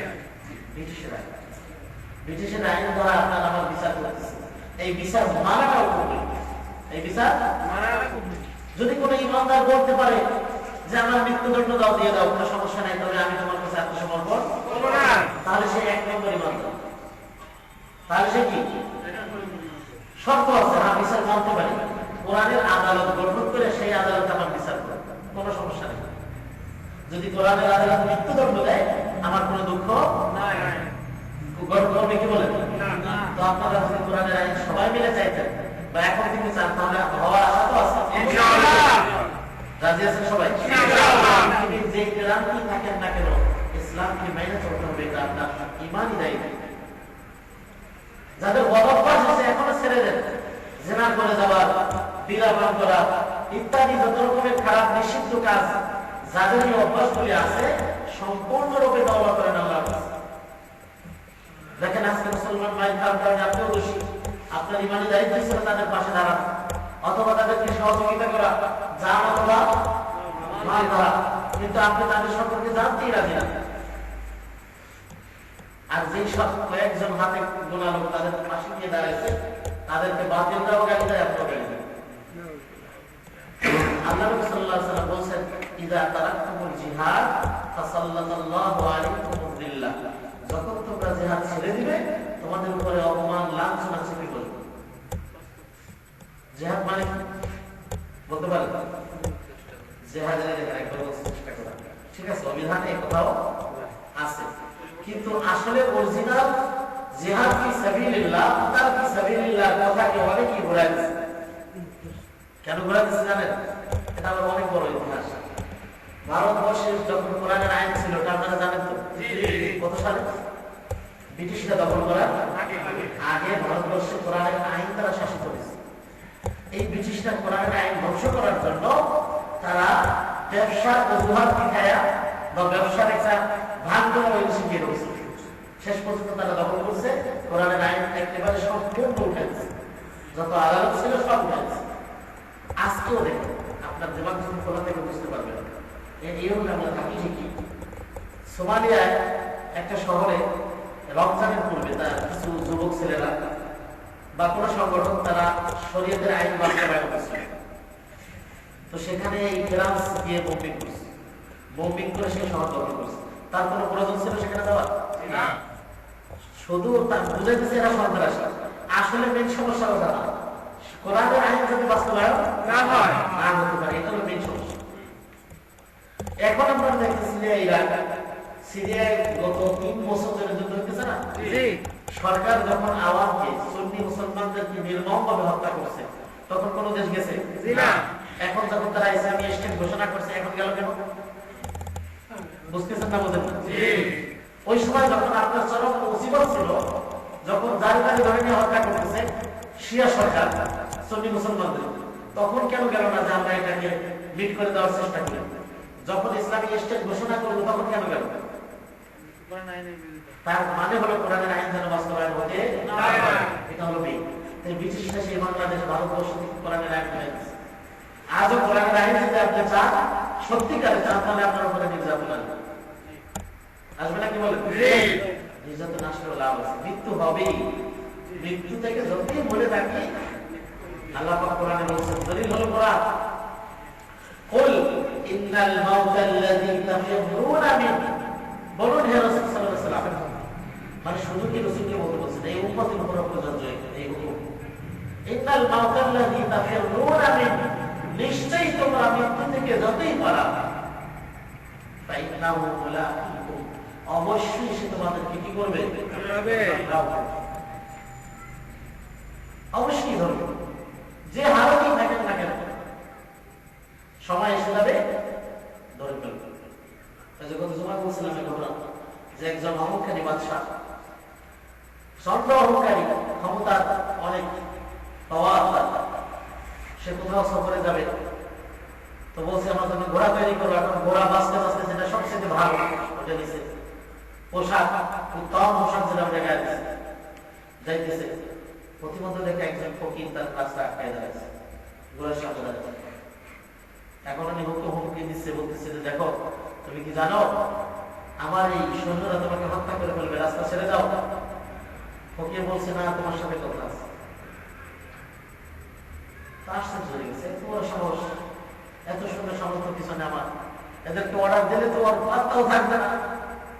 কিন্তু ওর সামনে দাঁড়ায় এত সাহস দেখাচ্ছে, বিষয়টা বলছি তোমার সাথে কথা আছে, নেমে আসো। ঘোড়া থেকে নেমে যখন কাছে গেছে বলছে আমাকে ছিল, আমি মালাকুল মউত। সাথে সাথে যারা বের হয়ে গেছে, এখন কাকুকে পর্যন্ত করতেছে আমাকে একটু সময় দাও, আমি আমার আত্মীয় স্বজনকে একটু বলে আসি, আমার এই কাজটা গোছানোর বাকি আছে, এটা একটু করে আসি। আল্লাহর পক্ষ থেকে তোমাকে আর কোনো সময় দেওয়ার অধিকার নাই, আমার নাই। কে জবাব দিচ্ছে? মালাকুল মউত। আল্লাহর পক্ষ থেকে এই হুকুম নাই, নাই। জানিয়ে চলে গেছে। পারছে তার সঙ্গে সমঝোতা ফিরায় আরেকজন দিনদার ব্যক্তি, তাহাজ্জুদ গুজারি, আল্লাহর পক্ষে ছিল সারা জীবন, তার কাছে গেছে, যে বলছে আমি মালাকুল মউত। তো বলছে যে হ্যাঁ আমি জানি তুমি আমার জান নেওয়ার জন্য আসো। মালাকুল মউত কি জন্য আসে? বলছে তোমার কোনো আশা ভরসা কিছু চাওয়া পাওয়া আছে? বলছে আমার শেষ আশা হলো দুই রাকাত নামাজ পড়বো আর সিজদার ভিতরে তুমি আমার জানটা নিয়ে যাবে। দেখছেন জবাব? বলছে হ্যাঁ এই অনুমতি আল্লাহর পক্ষ থেকে দেওয়া হয়েছে। দুই রাকাত নামাজ পড়ছে, সিজদার ভিতরে জানটা দিয়েছে। ব্যক্তি কোনটা উত্তম হলো? এজন্য আপনার আমার চাইতে হবে যে আমাদের শেষ যেন উত্তম হয়, আমার মৃত্যুটা যেন ঈমানের শেষে হয়। সারা জীবন সরকারের পক্ষে থেকে গেলে কোন সরকার? ইসলাম বিরোধী সরকারের। আর মৃত্যুর ভালোবাসা করে গুনার কাজ করে গেলেন। একটা মুসলমানের দায়িত্ব হলো সর্ব অবস্থায় জেগে ফেকে থাকবে, হাসছে, চলছে, উঠছে, বসছে, তার জিহ্বা, তার মুখ সবসময় সুবহানাল্লাহ, সুবহানাল্লাহ, সুবহানাল্লাহ, আলহামদুলিল্লাহ, ওয়া লা ইলাহা ইল্লাল্লাহ, আল্লাহু আকবার, লা হাওলা ওয়া লা কুওয়াতা ইল্লা বিল্লাহ। এরপরে দরুদ আল্লাহুম্মা সাল্লি আলাইহি আল্লাহুম্মা বারিক আলাইহি। এভাবে সে সব সময় মনে কি করবে? ভালো কল্পনা করবে, জিকির আজকার করবে। তাহলে তার অন্তর কি হবে? জীবিত থাকবে, অন্তর পড়ে যাবে না। কিন্তু নামাজও পড়ে না, মাঝে মাঝে জমা করে, কিন্তু তার নিজের ব্যক্তিগত বানানো পদ্ধতি। আর বাতিলের পিছনে উঠা করে মহব্বত করে, সব দিয়ে দিতে রাজি। আর যারা ভালো কাজ করে, সামান্য কিছু হাতে কোনো আল্লাহর বান্দা, তাদেরকে গালি দেয়, বাতিলরাও গালি দেয়, এরাও গালি দেয়। হবে আল্লাহ পাক আমাদেরকে বোঝা এবং সঠিক পথে ফিরে আসার তৌফিক দান করুন। সঠিক পথে আসার জন্য চেষ্টা চালাতে হবে। যদি চেষ্টা না চালান, তাহলে আমরা যদি বাতিলের দিকে এইভাবে রাখতে থাকেন, অনেকেই আছে বলে আমি আঙ্কেল লিডার ছিলাম, মেন লিডার ছিলাম, আওয়ামী লিডার ছিলাম। আলহামদুলিল্লাহ অনেক যুবক ভাই আছে যারা একেবারে দেশে ভালো একজন লিডার ছিল, তারাও তওবা করে ফিরে আসে, বলছে আর জীবনে এই দল করবো না, বাতিল দল করবো না। আপনারা রাজি আছেন তো? সেটা আল্লাহ রাসূল বলছেন, এর বাইরে যত কাজ আছে নিষিদ্ধ, সারা জন্য চেষ্টা করতে হবে। আপনি যদি চান যে হ্যাঁ আমি আল্লাহ রাসূলকে বেশি ভালোবাসি, তাহলে আপনার জন্য সারা কোনো বিষয়টা কি বলে না। যেহেতু মুমিন হতে হলে শর্ত আছে। কি শর্ত? 8টা জিনিসের চাইতে বেশি ভালোবাসতে হবে আল্লাহ রাসূলকে এবং আল্লাহর রাস্তায় জিহাদ করা, মানে আল্লাহর দ্বীন প্রতিষ্ঠার জন্য, কোরআনের আয়াত বাস্তবায়নের জন্য। সে একটা জিনিস কি? আল্লাহ পাক বলেছেন সূরা তাওবার ভিতরে, কুল ইন কানা আবাউকুম ওয়া আবনাউকুম ওয়া ইখওয়ানুকুম ওয়া আজওয়াজুকুম ওয়া আশীরাতুকুম ওয়া আমওয়ালুন ইকতারাফতুমুহা ওয়া তিজারাতুন তাখশাউনা কাসাদাহা ওয়া মাসাকিন তারদাউনাহা আহাব্বা ইলাইকুম মিনাল্লাহি ওয়া রাসূলিহি ওয়া জিহাদুন ফী সাবিলিহি ফাতারাব্বাসু হাত্তা ইয়াতি আল্লাহু বিআমরিহি আল্লাহু লা ইয়াহদিল কওমাল ফাসিকিন। আটটা জিনিস কি? ইন কানা আবাউকুম ওয়া আবনাউকুম, যদি তোমাদের পিতা, তোমাদের সন্তান, ওয়া আজওয়াজুকুম, এরপরে স্বামী, স্ত্রী, তারপরে কুল ইন কানা আবাউকুম ওয়া আবনাউকুম ওয়া ইখওয়ানুকুম, ভাই বোনেরা, ওয়া আজওয়াজুকুম ওয়া আমওয়ালুন তারাফতুমুহা, এবং সেই সম্পদ যা তোমরা অনেক কষ্ট করে অর্জন করছো, ওয়া তিজারাতুন তাখশাউনা কাসাদাহা, এবং সেই ব্যবসা বাণিজ্য যেটা অনেক কষ্ট করে কি করছো, জমা করছো। এইগুলি, এই 8টা জিনিস যদি তোমাদের কাছে আল্লাহ রাসূলের চাইতে বেশি মহব্বতের হয়ে থাকে, আল্লাহ রাস্তায় জিহাদ করা চাইতো বেশি মহব্বত করে থাকে, তার অভ্যাস অপেক্ষা করো, অতর্কিত আযাব তোমাদের উপরে আসবে, তওবা করার সুযোগ রাত একটার সময় যদি ভূমিকম্প হয়, তখন তো গভীর ঘুম নাকি কি বলে যারা ডিউটি করে আসে, ভূমিকম্প ধরো রাত একটার সময় হয়েছে, হইয়া বিল্ডিং ভাঙে সব শেষ, তা যারা ঘুমিয়েছিল তওবা করার সুযোগ পাইছে না। এটাকে বলে অতর্কিত আযাব। অতর্কিত আযাব কেন আল্লাহ কোরআনের মধ্যে বলছেন, হাত্তা ইযা হাদারা আহাদাহুমুল মাউত, যখন মৃত্যু উপস্থিত হয় তখন বলে ফালা ইন্নী তুবতুল আন, এখন আমি তওবা করে দেব, ইন্নী তুবতুল আন, এখনই আমি তওবা করে দেব। কিন্তু ওই লোক তো জানলোই না যে মৃত্যু কখন আসছে, সে ঘুমায় গেছে, ঘুমাবার সময় তো সুন্নতি পদ্ধতিও জানে না, আল্লাহ নবী কিভাবে ঘুমাইতে বলছেন, কি দোয়াগুলি করা উচিত জানে না, কি বলেন আমি কি জানি না, ঘুমায় গেছে, ঘুমের অবস্থা তার মৃত্যু হয়ে গেল, তওবা করার সুযোগ পাইল না। এই জন্য আগে থেকে তওবা করতে হবে, হুঁশ থাকতে, যেটা শুরুতে বলছি যে মায়ের পেট থেকে যদি পরিপূর্ণ সন্তান না হয়, হাত অথবা পা অথবা কোথাও এরকম নাকেস হয়, মানে কম থাকে, তাহলে দুনিয়ায় আসার পরে আর সেই পরিপূর্ণ করা সেটা সম্ভব না। আপনি যদি দুনিয়ায় থাকা অবস্থায়, ভালো থাকা অবস্থায় পরিপূর্ণ মুসলমান না হন, তাহলে কবরে গিয়ে পরিপূর্ণ মুসলমান হতে পারবেন না। আমাদের দেশে বহুত সমস্যা আছে, এখন মুসলমান তো আছে আলহামদুলিল্লাহ, অনেক দাবি করি, কিন্তু কবর পূজারী মুসলমানের অভাব নেই, আছে কি বলেন? কবর পূজারী, মাজার পূজারী আছে না? এদের কথা আল্লাহ কি বলছেন? বলছেন যে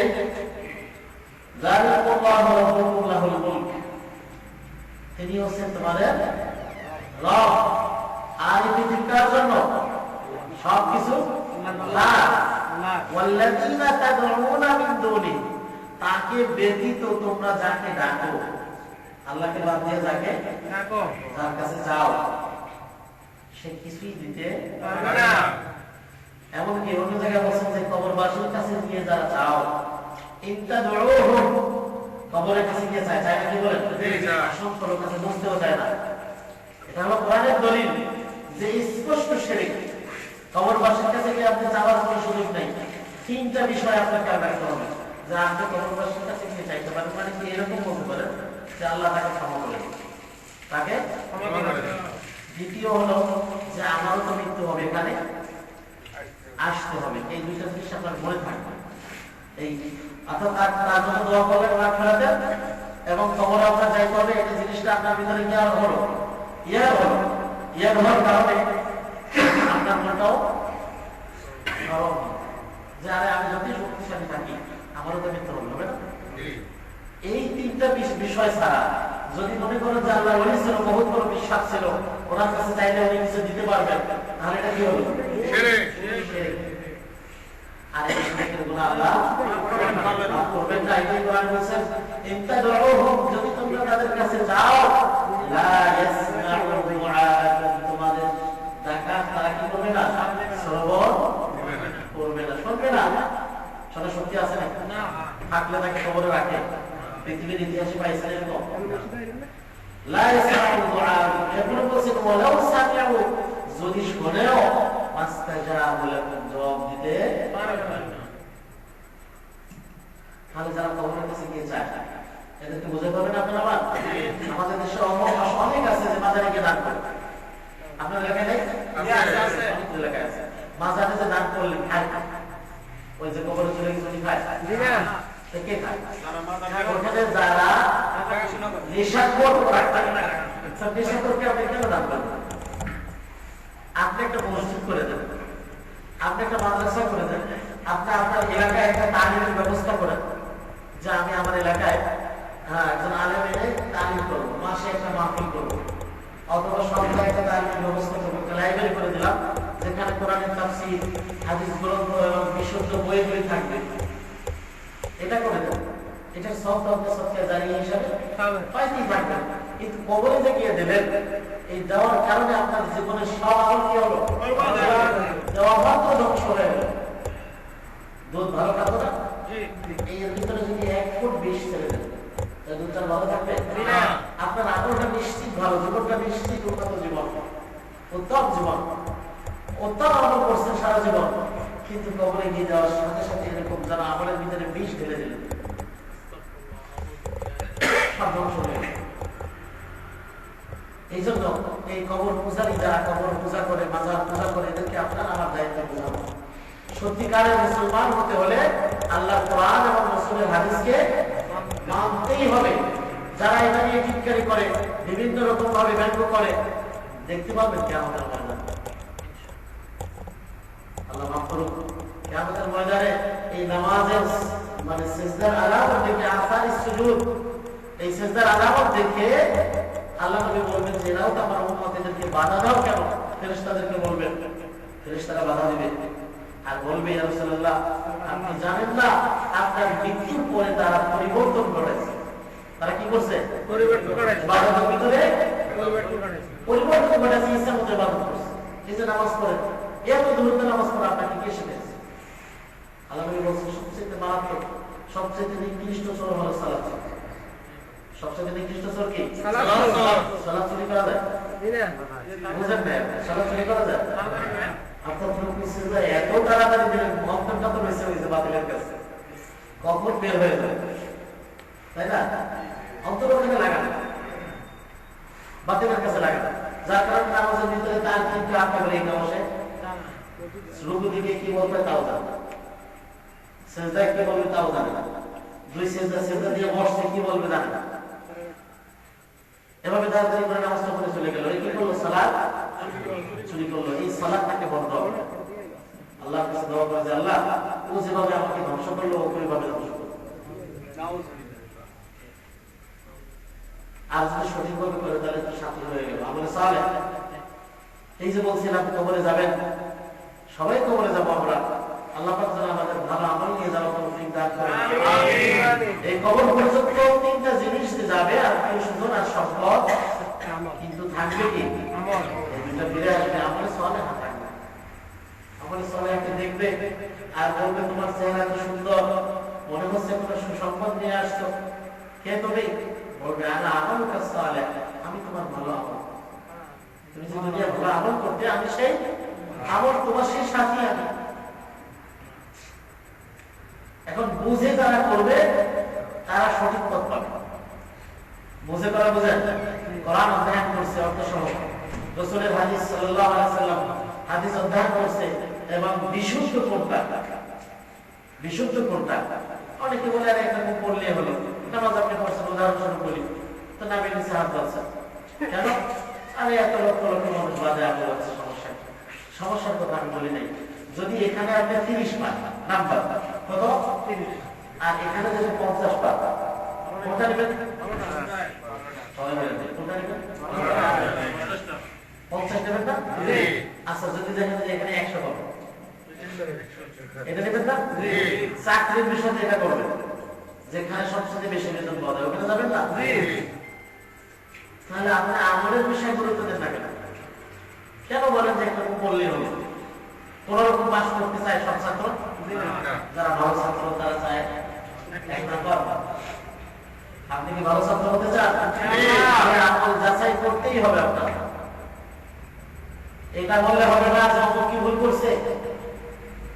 কোরআনে অসংখ্য জায়গায় আল্লাহ বলেছেন, ওমা আতাকুমুর রাসূল, রাসূল তোমাদেরকে যা দিয়েছেন, ফাখুযু, তা তোমরা আঁকড়ে ধরো, গ্রহণ করো। ওমা নাহাকুম আনহু, আর যা থেকে নিষেধ করছে, ফান্তাহু, তা থেকে কি থাকো? বিরত থাকো, দূরে থাকো। সিগারেট খেতে পেছনে ফেলা যাচ্ছে না, বাতিল দিক কায়েম করার জন্য বলছে, বাতিলকে ভালোবাসতে বলছে না, তাহলে ভালোবাসা কেন? ভালোবাসি না, হ্যাঁ, ইনশাআল্লাহ, ইনশাআল্লাহ। আল্লাহ পাক কবুল করুন। যত নিষিদ্ধ কাজ আছে, যেটা আল্লাহ রাসূল পছন্দ করেন না, করতে চায়, এই খাসলাতগুলো যেন আমাদের থেকে আল্লাহ বের করে দেন। আমিন। আর মুমিনের খাসলাত, ঈমানদারের খাসলাত, খাঁটি মুসলমানদের যে খাসলাত, সেটা যেন আমাদের অন্তরে আল্লাহ পাক দান করেন। আমিন। এই অন্তরকে তাজা করতে হবে। অন্তরকে আমাদের বহুত আগেই হয়ে গেছে, ভুল পদ্ধতিতে ইবাদত এবং বাতিলের স্থাপন করতে করতে অন্তরে কি হয়েছে? মৃত্যু হয়ে গেছে। এই অন্তরকে জীবিত করার জন্য আবার তওবা করে ফিরে আসতে হবে। রাজি আছেন ইনশাআল্লাহ? আল্লাহ আমাদের তৌফিক দান করুন। আপনাদের আসলে সময় বেশি নেওয়ার জন্য দুঃখিত। যেটি একটা লম্বা বয়ান করার কথা ছিল না, তা তো হয়ে গেছে। অনেকে আসলে প্রশ্ন হওয়ার কথা। আমরা 9:30টার দিকে নামাজ পড়বো, যেহেতু আরো কিছু মেহমান আসবে। আর আপনাদের জন্য তো খারাপ খুব সুব্যবস্থা আছে, খুব ফার্স্ট ক্লাস নামাজ। এখন একটু চা নাস্তা আপনারা করেন, এরপরে নামাজের পদ্ধতিগুলি আপনাদেরকে দেখানো হবে। কিভাবে ওযু করবেন, কিভাবে আপনারা ওযু করবেন, কিভাবে সালাত আদায় করবেন, এই বিষয়ে সরাসরি প্র্যাকটিক্যাল দেখানো হবে। তো এখন আপনাদের জন্য একটু চা এবং বিস্কুটের ব্যবস্থা আছে। তারপরে ইনশাআল্লাহ ঈশান নামাজের পরে আমরা আরো অন্যান্য তারিখ যেগুলি আছে এগুলো আমরা দেবো। যেহেতু আমাদের কথাই ছিল সারা রাত আমরা থাকবো। আর একান্ত যদি কারো সমস্যা থাকে যে না আমার জরুরি যাইতেই হবে, তাহলে ইনশাআল্লাহ সবাই চলে যাবে, কোনো সমস্যা নেই। কিছু বলবেন? আজকে তো আমাদের সবকিছু ভিডিও হচ্ছে না, ডাউনলোড করে দিবেন যারা আসে নাই, আর কিভাবে এটা পাওয়া যাবে সবার কাছে পৌঁছে। ঠিক আছে, কথা বলি, কিছু লোক একটু প্রশ্ন করবে। প্রশ্ন আসলে শেষে করলে ভালো হতো। এখন আচ্ছা, যদি জরুরি প্রশ্ন ছাড়া কেউ মানে অনেকে দেখা যায় যে প্রশ্ন সুযোগ দিলে বলতে দেবে, আসতেই থাকে। জরুরি ছাড়া বলবে না, যেগুলো বিশেষ বলতে পারবে।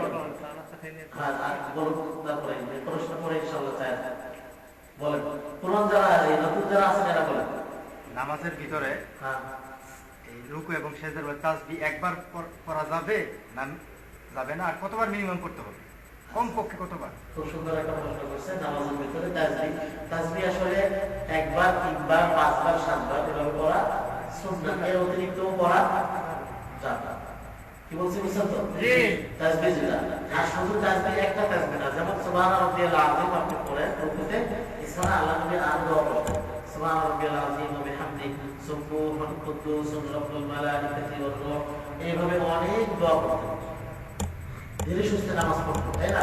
তো তাসবিহ এরকম নির্ধারিত না যে এর বেশি করলে অন্যায় হবে, না হবে, এমন কোনো সুযোগ নাই। এটা মাযহাবী আলোচনা থাকতে পারে, হাদিস দ্বারা প্রমাণিত। একবার পড়লে হয়ে যাবে।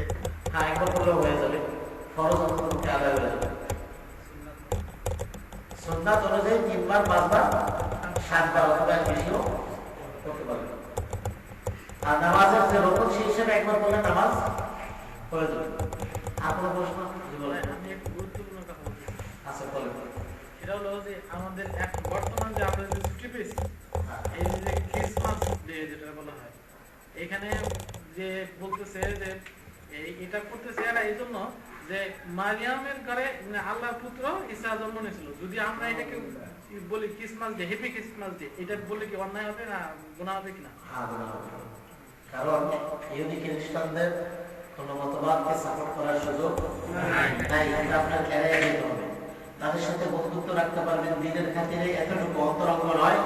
আপনার ভালো সুন্দর ব্যবহার দ্বারা যাতে আপনি ইসলামকে বুঝাইতে পারেন, ইসলামের দিকে আকৃষ্ট করতে পারেন, এই জন্য আপনি সুন্দর ব্যবহার দেখাতে পারবেন।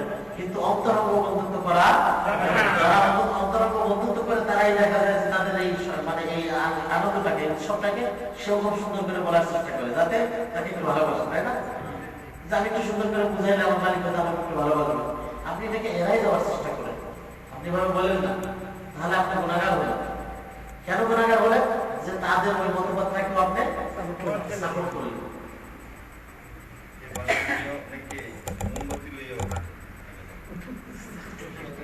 আল্লাহ মাফ করুন, এরকম তো অনেক খ্রিস্টান হয়ে যায়। এখানে ঘটনা আমাদের কাছে আছে, এখানে আসার পরে খ্রিস্টান হয়ে গেছে। এটা আমাদের দুর্ভাগ্য, আমাদের অত্যন্ত দুর্ভাগ্য যে একজন ভাই আমাদের থেকে জাহান্নামী হয়ে যাবে। আপনার আপন ভাই, উদাহরণ দিচ্ছি, যে আপনার আপন ভাই, আপনি জানেন যে সে যদি এই গলি থেকে হাঁটে তাহলে তাকে বিষাক্ত সাপ দংশন করবে এবং সে নিশ্চিত মারা যাবে। আপনি কি আপনার এই ভাইকে যাইতে দেবেন? প্রয়োজনে মারবেন। বয়সে যদি বড় হয়, আমার বিশ্বাস যে আপনি ক্লিয়ার যদি জানেন যে এদিকে গেলে সে মারা যাবে, তাহলে কোনোভাবেই তাকে যাইতে। আজ আমাদের ভাই এসে আসছে, বাংলাদেশের মানুষ, সে খ্রিস্টান ধর্ম গ্রহণ করেছে, এরকম ঘটনা আছে নাকি? এটা আমাদের বৈদেশিক দুর্ভাগ্য। দ্বিতীয় হলো যে এই জাতি জন্মগতভাবে মুসলমান বলে অনেক ফখর করে, অথচ এটা ছিল আল্লাহর পক্ষ থেকে একটি বিশাল বড় নেয়ামত, যে নেয়ামতটাকে কাজে লাগানো ছিল। সূরা মুহাম্মদের ভিতরে আল্লাহ পাক বলেন যে ওয়াইন তাতাওয়াল্লাউ তোমরা যদি মুখ ফিরিয়ে নাও, কি থেকে মুখ ফিরিয়ে নাও? দিনের যে কোনো কাজ, ইসলামের যে কোনো বিষয়, ইয়াস্তাবদিল কওমান গায়রাকুম, তাহলে তোমাদের স্থানে অন্য জাতিকে আমি বসিয়ে দেব। অন্য জাতিকে এখানে নিয়ে আসবে, তারা কি করবে? এই দিনের কাজ করবে।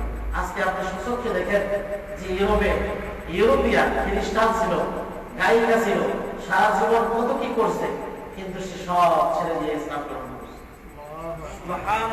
ইসলাম গ্রহণ করে বসে থাকে নাই, ইসলামের দাওয়াত সে দিচ্ছে।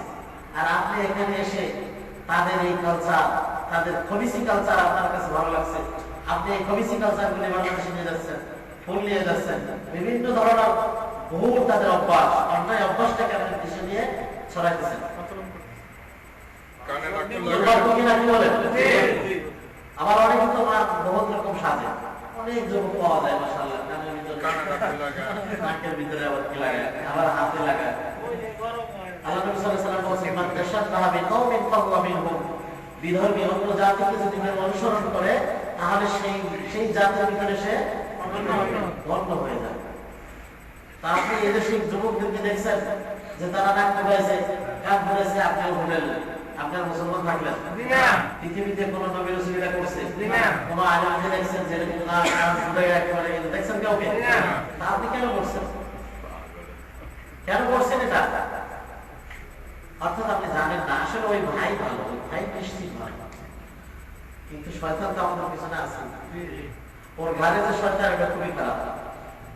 এজন্য আমাকে বুঝাইতে হবে, মহব্বত দিয়ে বুঝাইতে হবে যে ভাই এটা করা যাবে না। যদি সে মনে আলহামদুলিল্লাহ না মানলেও আপনার সওয়াব আপনি পেয়ে যাবেন। এবং এই বিদেশের বাড়িতে আপনার উচিত, বিদেশের বাড়িতে নয়, শুধু পৃথিবীর যেই প্রান্তেই থাকেন না কেন, দ্বীনী ভাই যারা সত্য কোরআন এবং সুন্নাহকে অনুসরণ করে তাদের সাথে জামাতবদ্ধ থাকা। তাদের সাথে যারা দ্বীনী ভাই, যারা কোরআন সুন্নাহকে মেনে চলছে, তাদের সাথে একতাবদ্ধ থাকা, বাতিলের সাথে থাকা ঠিক নয়। কেননা আল্লাহ কোরআনই বলছেন, ফালা তাকউদু মাআহুম, তাদের সাথে বসবেও না, তাদের সাথে বসবেও না। এই যে একটা আয়াত বলছিলাম যে মুনাফিকদের স্থান কোথায় হবে, এইখানে আপনি খুঁজলে পাবেন সূরা নিসার ভিতরে বলছেন, ইন্নাল মুনাফিকিনা ইউখাদিউন আল্লাহ ওয়া হুয়া খাদিউহুম, মুনাফিকরা মনে করে যে আমরা আল্লাহকে ধোঁকা দিচ্ছি। কত বড় নির্বোধ! যে বানাইছে সৃষ্টিকর্তা, তাকে ধোঁকা দেওয়ার কোনো সুযোগ আছে? তিনি বলেন, ইয়া আলামু সিররাহু ওয়া জাহরাহু, গোপন এবং প্রকাশ্য সব তিনি জানেন। একটা মোবাইল বানিয়েছে, যেই লোকটা মোবাইল তৈরি করলো, ওই লোকটা মোবাইলের কোথায় কোন পার্টস আছে জানে না? জানে। তো আল্লাহ পাক একটা উদাহরণ দিলাম যে আল্লাহ পাক আপনাকে আমাকে বানাইছে, কার অন্তর কি করবে এটা সে জানে না? জানে। তো যাই হোক, এই দিনের দাওয়াত শোনার পরে যারা বুঝতে চায় না, তাদের বিষয় সামান্য কথা বলে আমি শেষ করে দেব। তাদের কথা আল্লাহ বলছেন যে উলাইকা কাল্লানআম, তারা হলো ভেড়া বকরি। ভেড়া বকরি, ভেড়া বল দেখেন, বকরি। উলাইকা কাল্লানআম বাল হুম আদাল, তার চাইতে অনেক বেশি। কেন? এই ভেড়া বকরি কিন্তু আপনার কাজে আসে, জমি করলে মাশাআল্লাহ গোশত খাওয়া যায়, বিক্রি করলে কিছু পয়সা আসে, তাই না? কিন্তু যে ইসলাম বোঝে না, দ্বীন বোঝে না, গরু ছাগলের মতো রাস্তাঘাটে চলে, গরু ছাগলের মতো চলে, বোঝেন, পশু পাখির মতো চলে। পশু পাখি কি বোঝে যে রাস্তায় দাঁড়ায় যদি একজন আরেকজনকে চুমা দেয় তাহলে এটা একটা লজ্জাজনক ব্যাপার, এটা বোঝে না? কিন্তু এই মানুষটা সেও বোঝে না। তাহলে পার্থক্য আছে কত? বোঝার চেষ্টা করে, পার্থক্য আছে। এই অনেক বিদেশিরা, পাকিস্তানি, বাংলাদেশি, আরবি, এরাও এদেশে এসে এদের সাথে এভাবে ঘা বসিয়ে দিচ্ছে। এরকম পাওয়া যায়। আল্লাহ মাফ করুক, আল্লাহ তাদের সকলকে হেদায়েত করুক। এর থেকে আপনার অবশ্যই বেঁচে থাকতে হবে। তো আল্লাহ বলছেন যে এই দিন যারা বুঝতেও চায় না, এরা কি ভেড়া বকরির ন্যায়। এরপর বলছেন এর চাইতে অনেক নিকৃষ্ট। কেন নিকৃষ্ট? বহু উদাহরণ রয়েছে। একটা ভেড়ার বাচ্চা, বকরির বাচ্চা, সে জানে না যে সে কোথা থেকে আসে, জানে আর কোথায় যাবে, জানে তার দ্বারা কি কাজ হবে, জানে। তো আপনি একজন মানুষ, আমি একজন মানুষ, দুনিয়ায় কেন আসছি, কোথা থেকে আসছি, কোথায় যাব, কোনো বিষয়ে আমার জানা নাই। সমান হলো না? কেন সমান হলো না? ভেড়া বকরি ন্যায় হয়ে গেলাম যদি দিন না বুঝি। এরপর আল্লাহ পাক আবার বলছেন, যারা আমার এই বিধান থেকে, আমার এই দাওয়াত থেকে, ওমান আরাদা আন যিকরি ফাইন্না লাহু মাঈশাতান দানকা, যারা আমার এই দাওয়াত থেকে, যারা আমার এই বিধান থেকে, ইসলাম থেকে মুখ ফিরিয়ে নেবে। আপনি দাওয়াত পেয়েছেন নাকি বলেন? প্রত্যেকটা মানুষ বুঝছেন যে বাতিলকে সাপোর্ট করা যাবে না। এখানে বোঝেন না এমন কেউ আছেন? থাকলে হাত উঠান। যে হ্যাঁ আমি বুঝি নাই যে আমি করলে কি অপরাধ, বিএনপি করলে কি অপরাধ, জাতীয় পার্টি করলে কি অপরাধ, এটা আমি বুঝি নাই, এমন কেউ আছেন? সবাই বুঝছেন তো যে এদের এই দল করা যাবে না, এটা বুঝছেন তো? হকের পক্ষে থাকতে হবে, এটা বুঝছেন তো? বোঝার পরে যদি আপনি মুখ ফিরাই নেন যে দূর হুজুরের উপরে, যে যার ধারণা ওনাদের বলে বা ওনাদের মন্তব্য বলে, এক মিনিট সময় দেওয়া হয়েছে। তো আমরা আলাদা ব্যক্তি কি বলছেন যে যারা আমার এই আহ্বান থেকে, মানে আমি আপনাকে দাওয়াত দিলাম, তুলে ধরলাম, যেটাকে কোরআন এটা বলছে আপনার এই কাজ করতে হবে, আপনার আমার এই দায়িত্ব, আপনি বোঝার পরে মুখ ফিরিয়ে নেবেন, মানলাম না, এটাকে কি বলা হয়?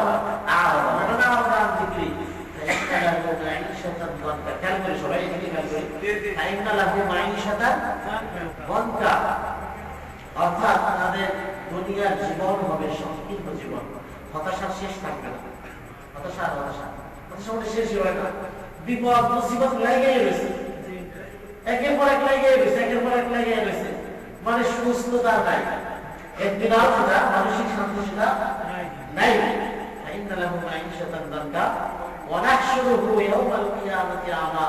কিয়ামতের ময়দানে তাকে অন্ধকারে উঠানো হবে। তখন সে আল্লাহর কাছে দরখাস্ত করে বলবে, রব্বি, হে আমার প্রভু, লিমা হাশারতানি আমা, আমাকে আপনি কেন অন্ধকারে উঠালেন? অকাদ কুনতু বাসীরা, আমি তো চক্ষুমান ছিলাম, আমার তো দৃষ্টি ছিল। তখন আল্লাহ পাক জবাব দিলেন, ক্বালা কাযালিক, তোমার মতই আমি করছি। কেন? আতাতকা আয়াতুনা, তোমাকে আমি আয়াত দিয়েছিলাম। একটু আগে শুনেছেন জাহান্নামে বয়ানের ভিতর, জাহান্নামে তারা কি বলবে? লাকাদ জিনাকুম বিল হক, তোমাদের কাছে সত্য আসছিল, অবশ্যই আসছিল। আরেকটা আয়াতের ভিতরে আছে, তারা বলবে ক্বালু বালা, তোমাদের কাছে কি কোনো দাওয়াত আসে নাই? তখন জাহান্নামীরা বলবে ক্বালু বালা, অবশ্যই আসছে, অবশ্যই আসছে। আর এই আয়াতের ভিতরে বলছে লাকাদ জিনাকুম বিল হক, অবশ্যই তোমাদের কাছে সত্য আসছিল। ওয়ালাকিন্না আকসারাকুম লিল হক্কি কারিহুন, কিন্তু অধিকাংশ তোমরা সত্যকে অপছন্দ করো, সত্যকে মানতে না। এই আয়াত বলছে যারা আল্লাহর এই আহ্বান থেকে মুখ ফিরিয়ে নেবে, তাদের দুনিয়ার জীবন হবে সংকীর্ণ, আর কিয়ামতের ময়দানে অন্ধকারে উঠানো হবে। তখন সে বলবে, ক্বালা রব্বি, হে আমার প্রভু, লিমা হাশারতানি আমা, আমাকে কেন অন্ধকারে উঠালেন? ওয়াকাদ কুনতু বাসীরা, আমি তো চক্ষুমান ছিলাম দুনিয়াতে। আল্লাহ পাক জবাব দিবেন, ক্বালা কাযালিকা আতাতকা আয়াতুনা, তোমাকে আমি আমার বাণী দিয়েছিলাম, তুমি মুখ ফিরিয়ে নিয়েছিলে। ফানাসিতাহা, ভুলে যেতে, মানতে নাই। আল্লাহ পাকের থেকে সকলকে হেফাজত করুন। আমিন। ওয়া কাযালিকা ইয়াউমা তুনসা, আজকেও আমি তোমাকে ভুলে গেলাম। আল্লাহ পাক যদি রহমতের মুখ ফিরিয়ে দেন, দৃষ্টি ক্ষমা করলেন, আর কোনো রাস্তা আছে? সময় থাকতে আল্লাহ পাক যেন আমাদেরকে বোঝা এবং সঠিক আমল করার তৌফিক দান করেন। আমিন।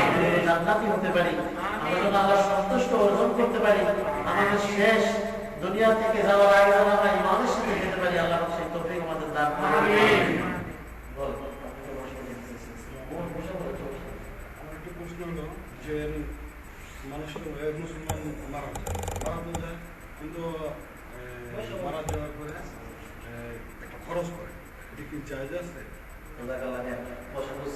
ভাই, প্রশ্ন হলো মৃত্যুর পরে যে আমাদের দেশে করে না 40 দিন পরে যে অনুষ্ঠানগুলি করে, এটা কি জায়েজ আছে? এটা শরীয়ত সম্মত না। এটা কি না? শরীয়ত সম্মত না। শরীয়ত সম্মত না, না। এর কোনো প্রমাণ কুরআন এবং হাদিস থেকে, অর্থাৎ আল্লাহ নবী সাল্লাল্লাহু আলাইহি ওয়াসাল্লাম অথবা সাহাবায়ে কেরাম থেকে এর কোনো প্রমাণ নাই, পাওয়া যায় না। এটা আমাদের দেশে আসছে হিন্দু সংস্কৃতি থেকে।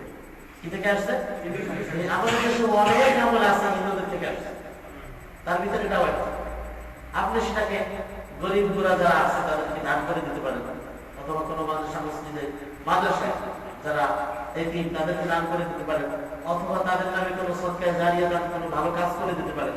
কিন্তু এলাকার লোকজনকে খাওয়াতে হবে 40 দিন পরেই অথবা 3 দিন পরে, এটা আপনারা অবশ্যই ভালো করে জানেন যে এটার কোনো সুযোগ ইসলামে নাই। নেই। এখন নামাজের আগে যে ওরা নেট করে এটা করা যাবে না, নামাজের দাঁড়াবার আগে কোনো নিয়ত নেই। নিয়ত অন্ত দিয়েছে, নামাজে দাঁড়াবার আগে যে নিয়ত হয় বলছেন, যেমন কি নিয়ত করি, নাওয়াইতু আন উসাল্লিয়া লিল্লাহি তাআলা, তাই না? এর কোনো দলিল আল্লাহ নবী সাল্লাল্লাহু আলাইহি ওয়াসাল্লাম থেকে নাই, সাহাবা কেরাম থেকে নাই, তাবিঈন থেকে নাই, চার ইমামের কেউ করে নাই। এখন নামাজের শিক্ষা আমাদের দিয়েছেন কে? রাসূল সাল্লাল্লাহু আলাইহি ওয়াসাল্লাম। তিনি বলছেন সাল্লু কামা রাআইতুমুনি উসাল্লি, সালাত আদায় করে যেভাবে আমাকে করিতে দেখো। তো রাসূল কি সালাত শিখাইছেন কে? আল্লাহ। আল্লাহর পছন্দনীয় সালাত জিবরিল আমিনের মাধ্যমে শিখাইছেন। আর রাসূল সাল্লাল্লাহু আলাইহি ওয়াসাল্লাম উম্মতকে বললেন যে সালাত এমন ভাবে পড়ো যেভাবে আমাকে করতে দেখো। এখন আপনার সামনে প্রমাণ স্পষ্ট যে রাসূল সাল্লাল্লাহু আলাইহি ওয়াসাল্লাম এটা করেন নাই। কি করছেন? নিয়ত হলো অন্তরে, আপনার অন্তরের সংকল্প। যখন আপনি এখন এশা করবেন, নিয়তটা স্পষ্ট আছে, অন্তরে আছে না? এটাই হলো নিয়ত। আর দ্বিতীয় হলো তাকবীরে তাহরিমা দিয়ে নামাজ শুরু, আর সালাম দিয়ে নামাজ শেষ। নামাজের পরে এই নামাজের সাথে যেমন নামাজের পরে যে দোয়াগুলি বলেন, এটা হলো আজকারুস সালাহ বলা হয়, মানে নামাজের পরে দোয়া, কিন্তু নামাজের সাথে এর কোনো সম্পর্ক নাই। বুঝতে পারছেন মনে হয়? নামাজে আমরা যারা পড়ি বা বাংলায়, উর্দু বা আরবি যে ভাষায় পড়ি, এটা নাই, এটার কোনো দলিল আমি চ্যালেঞ্জ করলাম, বুঝতে পারবেন না। তারপরে যদি আপনি মানতে চান আপনার ইচ্ছা, তবে আমি এটা বলে নেই যে অন্তভাবে আমার প্রশ্ন নিয়ে কালকে থেকে ছেড়ে দেন বা আজকে থেকে ছেড়ে দেন। আপনি খুঁজেন, খুঁজবেন কোথায়?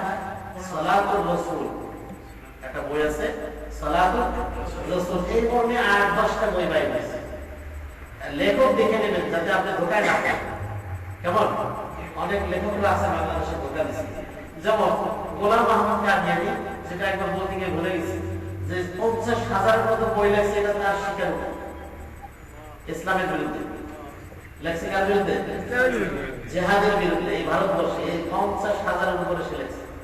খুব ধারাবাহিক আলেম ছিল, নামধারী আলেম, কিসের আলেম? ইহুদিদের তৈরি করা। তো সেই বই তো আপনাদের ভিতরে, আমাদের ভিতরে ছড়ানো আছে না? এই জন্য আপনি ওই বইটা পড়বেন, যে বইটা হলো রাসূল সাল্লাল্লাহু আলাইহি ওয়াসাল্লামের নামাজ। নাসিরউদ্দিন আলবানী উনি এটা আরবিটা মানে বলছে, আর বাংলাটা হলো বিভিন্ন জনে করছেন, মদিনা ইউনিভার্সিটি থেকে পড়া, হ্যাঁ, অথবা বাংলাদেশেও আছে ডক্টর আসাদুল্লাহ আল গালিব, আরো অনেকে আছে এরকম। এই বাছাই করা বইগুলো পড়লে আপনি বিস্তারিত সব সত্য তথ্য পাবেন। জি, একটা প্রশ্ন করতে চাচ্ছিলাম যে বাংলাদেশের প্রেক্ষিতে আমরা কোন দল করতে পারি অ্যাকচুয়ালি ভাবে, আওয়ামী লীগ, বিএনপি, যে সমস্ত দলগুলো, জামাত ইসলাম যা আছে, আমরা অ্যাকচুয়ালি আমরা তো জানি যে কোরআন এবং সুন্নাহ অনুযায়ী যে দলটা হয় ওটা আমরা করবো। জাস্ট বাংলাদেশের প্রেক্ষিতে আমরা কোনটা করতে পারি? এই ভাই আমাদের ভাই চলে গেছে, আমরা ভাই আস্তে আস্তে ব্যবস্থা করে বলা কথা সেটা তো যে করে না সেটা হবে। তো আমি চাইতেছি না আমরা আসলে লক্ষ্য করে বলেছি, কিন্তু অবস্থা আছে যে আমরা ভাই একটা প্রশ্ন করেছে, গুরুত্বপূর্ণ প্রশ্ন, এটার উপরে আসলে অনেক অনেক কথা সংক্ষেপ করা দরকার। আচ্ছা, বাংলাদেশে ইসলামী দল আছে প্রায় 50-এর উপরে, কয়টা? আর আওয়ামী লীগ, বিএনপি, জাতীয় পার্টি বাদ দেওয়া, এটা বাদে ইসলামী দলই আছে কয়টা? 50-এর উপরে। আমি কয়েকটার নাম বলি, জামাত ইসলাম, নিজামী ইসলাম, ইসলামী শাসনতন্ত্র, হ্যাঁ, তারপরে শশীনার আছে হিজবুল্লাহ, তাই না? ইসলামী ঐক্যজোট, এই যে কয়েকটা বললাম, মানে এভাবে ধরে 50-এর উপরে আছে। আচ্ছা, আল্লাহ পাক কোরআনে বলছেন, ওয়াকুলিল হাক্কু মির রাব্বিকুম, সত্য তোমার রবের পক্ষ থেকে, সত্য তোমার রবের পক্ষ থেকে। আচ্ছা, সত্য কয়টা? একটা। একটা। এখন এই সব দলগুলি, কোন দলকে আজ পর্যন্ত বলছে যে আমরা বাতিল আমাদের দিকে আসো না? বলছে? বোঝার চেষ্টা করেন। জামাত বলছে আমাদের কাছে আসো, কামিয়াব হয়ে যাবে, সত্য পাবা নাকি? শাসনতন্ত্র বলছে চরমনাপি, আমাদের কাছে আসো, কামিয়াব হয়ে যাবে। তারপরে তাবলীগ জামাত যেরকম, আমাদের কাছে আসো, তাবলীগ করলে কি হবে? কামিয়াব হবে। সব দল বলতেছে আমাদের কাছে আসো, কামিয়াব হবে। আসলে কামিয়াবের রাস্তা কয়টা? একটা রাস্তা, যেটা এর আগে যারা বলে শুনছেন। আল্লাহ নবী সাল্লাল্লাহু আলাইহি ওয়াসাল্লাম এই আয়াত পড়ে ডাক দিয়া সাহাবীদের কি বুঝে দিচ্ছে কি বলছেন আয়াতটা ওয়া আন্না হাযা সিরাতী সিরাত মানে কি রাস্তা সিরাত মানে রাস্তা ওয়া আন্না হাযা সিরাতী মুস্তাকিমান এটাই হলো সঠিক রাস্তা এটাই আমার রাস্তা এটাই সঠিক রাস্তা এরপর একটা দাগ আছে এরপরে বাঁকা করে দুটো দাগ আছে দিয়ে বলছেন ওয়ালা তাত্তাবিউস সুবুল এই বাঁকা রাস্তাগুলোকে তোমরা অনুসরণ করো না করবে ওয়ালা তাত্তাবিউস সুবুল যদি তোমরা এটাকে অনুসরণ করো ফাতাফাররাকু বিকুম আন সাবিল সঠিক রাস্তা থেকে তোমাদেরকে কি করবে দূরে সরায় দেবে এখন হক হলো একটা দল হলো 50 এর উপরে সবাই আমরা তাহলে বুঝতে হবে এই দল একটাও কি না ঠিক না কেন সঠিক না কোরআন এবং হাদিসের সাথে যেই দলের মিশবে যে কোরআন এবং সুন্নাহকে তারা পরিপূর্ণ মানে বলে এবং মানে বুঝবেন যে ওই দলটাই সঠিক ওই দলটাই সঠিক এটা আপনার খুঁজে নিতে হবে আমি বলবো না আমি বলবো না যেমন কোন দল আমার জানা নাই যেমন সেমন কোন দল আমাদের এরকম কোন দল আছে এটা তো আমি দেখতেছি না আচ্ছা আমি আপনাকে বলতে চাই সবাই বুঝতে পারবেন ইনশাআল্লাহ এবং আল্লাহ নবী সাল্লাল্লাহু আলাইহি ওয়াসাল্লাম কিন্তু আমাদের রাস্তাও দেখাচ্ছে দেখা দিচ্ছে যে কামিয়াবির রাস্তা কয়টা একটা দল একটা দলের একটা দল হবে এটা না করলে বুঝবেন না এখন তো বলে দিকে চলে গেছে কামিয়াবির রাস্তা কয়টা একটা দল জান্নাত সেই জান্নাতের দলটা কারা মা আনা আলাইহি ওয়া আসহাবি যারা আল্লাহর রাসূলকে এবং সাহাবীকে মানবে এখন আপনার দায়িত্ব যে এই যত দল আছে বাংলাদেশে একটা দল কি এরকম আছে যে আল্লাহর রাসূলকে এবং সাহাবীকে মানে দেখা যায় না যদি পুরোপুরি না দেখেন তাহলে আপনার দায়িত্ব হলো কোরআন এবং সুন্নাহর উপরে মজবুত হওয়া আমল করা এবং তালাশে থাকা এই দলটা তালাশে থাকা যখনই আপনি এরকম একটা দল পাবেন যে হ্যাঁ এটা পরিপূর্ণ সুন্নাতের অনুসারী তখনই সেই দলের সাথে দলবদ্ধ হবে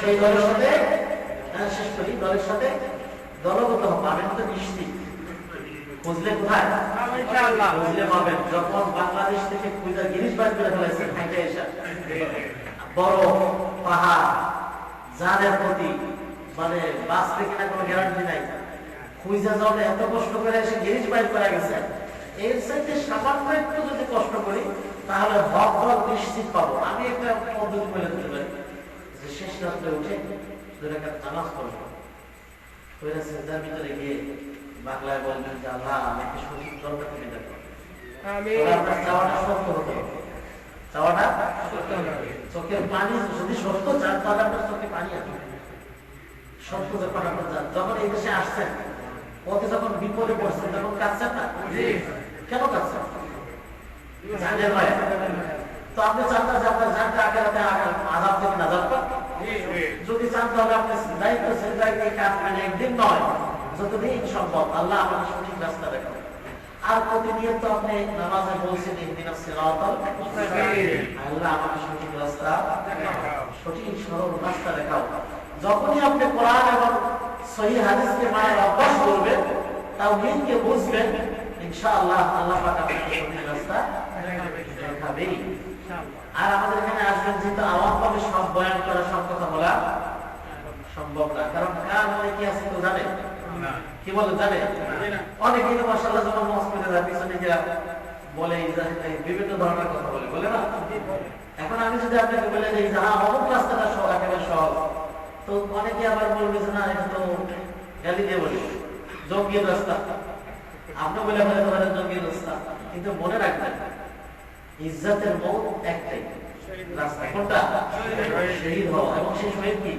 বাংলাদেশে বিশ্বজিৎ শহীদ হয় এই শহীদ না খুব খাইছে অনেক জাতীয় শহীদ বিশ্বজিৎ এক হাজারো খুব খা শহীদ হবে শহীদ হওয়ার জন্য শর্ত কি কালিমাতুল্লাহি হিয়াল উলিয়া আল্লাহর কথাকে উচ্চ সর্বোচ্চ রাখতে হবে আল্লাহর কথাকে সর্বোচ্চ কোনটা লা ইলাহা ইল্লাল্লাহ বলছেন যে একমাত্র আল্লাহ তুমি ছাড়া আর কোনো ইলাহ নাই সেই আল্লাহর ইমান আইন মানতে হবে না জি যখনই আপনি আইন কায়েম করার জন্য সর্বাত্মক চেষ্টা চালাবেন সেই রকম যদি কোনো হক বল পান তাহলে বুঝবেন যে হ্যাঁ ওই দলটাই নিঃশ্বাসের ক্ষমতা লড়েন যে আমি একটা লিডার হব আমি একটা এলাকার দায়িত্ব পাবো, এই ধরনের কোনো নিয়ম যদি থাকে কাজ হবে না। আরেকটা বিষয় সংক্ষেপে বলে দিই যে জাহান্নামে যারা যাবে তার ভিতরে প্রথম হলো যারা কোরআনের হাফেজ, কারি, আলেম, এদেরকে জিজ্ঞাসা করবে যে তুমি কেন শিখছিলা,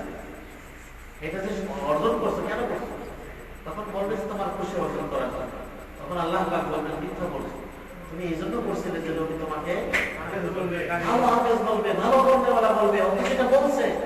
এই কথা বলার পরে তার চেহারা উলট করে টেনে নিয়ে জাহান্নামে পাঠানো হবে। আল্লাহ তাআলা আমাদের সকলকে থেকে হেফাজত করুন। দ্বিতীয় হলো শহীদ। শহীদ কেন হয়েছিলাম? বলবে যে আপনার দিনের জন্য হয়েছিলাম। তখন আল্লাহ পাক বলবেন এবং ফেরেশতারা সাক্ষী দিবেন যে না, তুমি এই জন্য হয়েছে না যে তোমাকে লোকে বীর বলবে, সাহসী বলবে, এটা তোমাকে বলছে। আর হলো দাঁত ছাকাত যারা করে, দাঁত ছাকাত করে আবার বলে কোন জায়গায় গেছি মসজিদে 16 বরাদ্দ মান করেছিল, 12 টাকা দিয়ে আসছে, জান্নাতের দরজা কিনে ফেলেছে। এইরকম যারা দাঁত ছাকাত করে প্রসার করে বেড়ায়, অহংকার করে, এই দান শিশুদেরকে দ্বিতীয় নাম্বারে বলবে তুমি কেন দান ছাকাত করছিলাম? তো বলবে যে আপনার জন্য। বলবে না, তুমি করছি না এই জন্য। মানুষ বলবে যে খুব দান ছিল, যার কারণে তাকে কি করবে জাহান্নামে নিয়ে চলবে। তো এই জন্য এই কথাটা এই জন্য টেনে আনলাম যে মেন হলো আপনার নিয়ত খালেস হতে হবে। আপনি যদি হককে খুঁজেন, জান্নাতের সন্ধান যদি আপনি চান যে আমি জান্নাত কিভাবে পাবো, নিশ্চিত আল্লাহ পাক দেখাবেন। দেখাবেন কি বলে আল্লাহ ওয়াদা করছেন যে বান্দা যদি তার দিকে এক হাত আগায় আল্লাহ পাক 10 হাত আগায়, আর বান্দা যদি হেঁটে যায় ওই এক আল্লাহ তার দিকে দৌড়ে গ্রহণ করে, দ্রুত গ্রহণ করে। এত এত এত মায়া আল্লাহ, এত মহব্বত উম্মতের জন্য, ইমানদার জন্য। এই জন্য আপনার এই সঠিক দলটাকে খুঁজতে হবে। আমি বলবো না যে বাংলাদেশে এরকম, কারণ সবাই বলে আমরা সঠিক। এখন কে সঠিক না এটা যাচাই করে আপনি যখন কোরআন হাদিস একটু পড়বেন তখন আপনি নিজেই বলে ফেলবেন যে হ্যাঁ আসলে এরা একদম। আর আল্লাহ কোরআনে বলে দিচ্ছে কুল্লু হিজবিন বিমা লাদাইহিম ফারিহুন, সকলের দল নিয়ে আনন্দিত। যে তাবলীগ করে সে অন্য যারা আছে তাদেরকে মনে করে একটা মুসলমান। কেন সিনেমা লাগায়? যে সর্বনা বিশ্বাসের পিছনে দৌড়ায় আর জিজ্ঞেস করে এ মনে করে বাকি যেগুলো আছে সব জান্নাত। কি বলেন? এটা মনে করে না? আপনি তাদের মানসিক, যারা সত্যিকারের মরিদ, মানসিক পরিস্থিতি খুঁজে দেখেন, যাচাই করে পাবেন। আর চিল্লা দিচ্ছেন, আপনাকে জিজ্ঞেস করবে চিল্লা লাগাইছেন, চিল্লা লাগাই আর সর্বনা ভাবে লেগেছেন, মানে এমন একটা ভাব মনে হয় এটা জানো আসলে এগুলি সব ভালো আক্রমণ করবে। আল্লাহ নবী সাল্লাল্লাহু আলাইহি ওয়াসাল্লাম এমন ব্যবহার কার সাথে করছেন? এক মুশরিক আসছিল এক যুদ্ধে, যে রাসূলুল্লাহ আমি আপনাকে সাহায্য করব। বলছে তুমি কি ঈমান আনছো? কয় না, তোমার সাহায্য আমার প্রয়োজন নাই। মুশরিকদের ব্যাপারে কঠিন ছিলেন, বেঈমানদের ব্যাপারে কঠিন ছিলেন, কিন্তু মুমিনদের ব্যাপারে কি ছিলেন? রহমত ছিলেন। আপনার এরকম হতে হবে। আপনার এমন মন মানসিকতা তৈরি করতে হবে যে আমার দ্বারা ইসলামের জন্য কোনো ক্ষতি না হয়। আপনার সম্পদ যা আছে আপনি জমা করছেন আর মনে মনে ভাবছেন যে অনেক কিছু করব, মনে রাখতে হবে সূরা তাওবার মধ্যে আল্লাহ বলেছেন ইয়াউমা ইউহমা আলাইহা ফি নারি জাহান্নাম। এই যে সম্পদ জমা করছেন না, কিয়ামতের ময়দানে আল্লাহ পাক সম্পদকে, স্বর্ণ রূপা যারা জমা করে রাখে, এই সম্পদটাকে কি করবে? আগুনে নাম দেবে। ইয়াউমা ইউহমা আলাইহা ফি নারি জাহান্নাম। এই নারি জাহান্নাম তো বলছেন, বর্ণনা না বলে এটা তো বলছেন যে নারি জাহান্নাম, মানে জাহান্নামের আগুনে কি করবেন? ইউহমা মানে তাপ দিবেন। ইয়াউমা ইউহমা আলাইহা ফি নারি জাহান্নাম ফাতুকওয়া বিহা। তুকওয়া মানে তাবি করা, অর্থাৎ ইস্তারি করে না, জামা ইস্তারি করে না, এরকম মানে চিহ্ন দিবেন, সেক দেবেন না।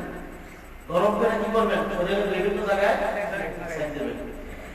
হাদা মা কানাস্তুম, এই তোমার সেই সম্পদ যাকে তুমি জমা করে রাখছো।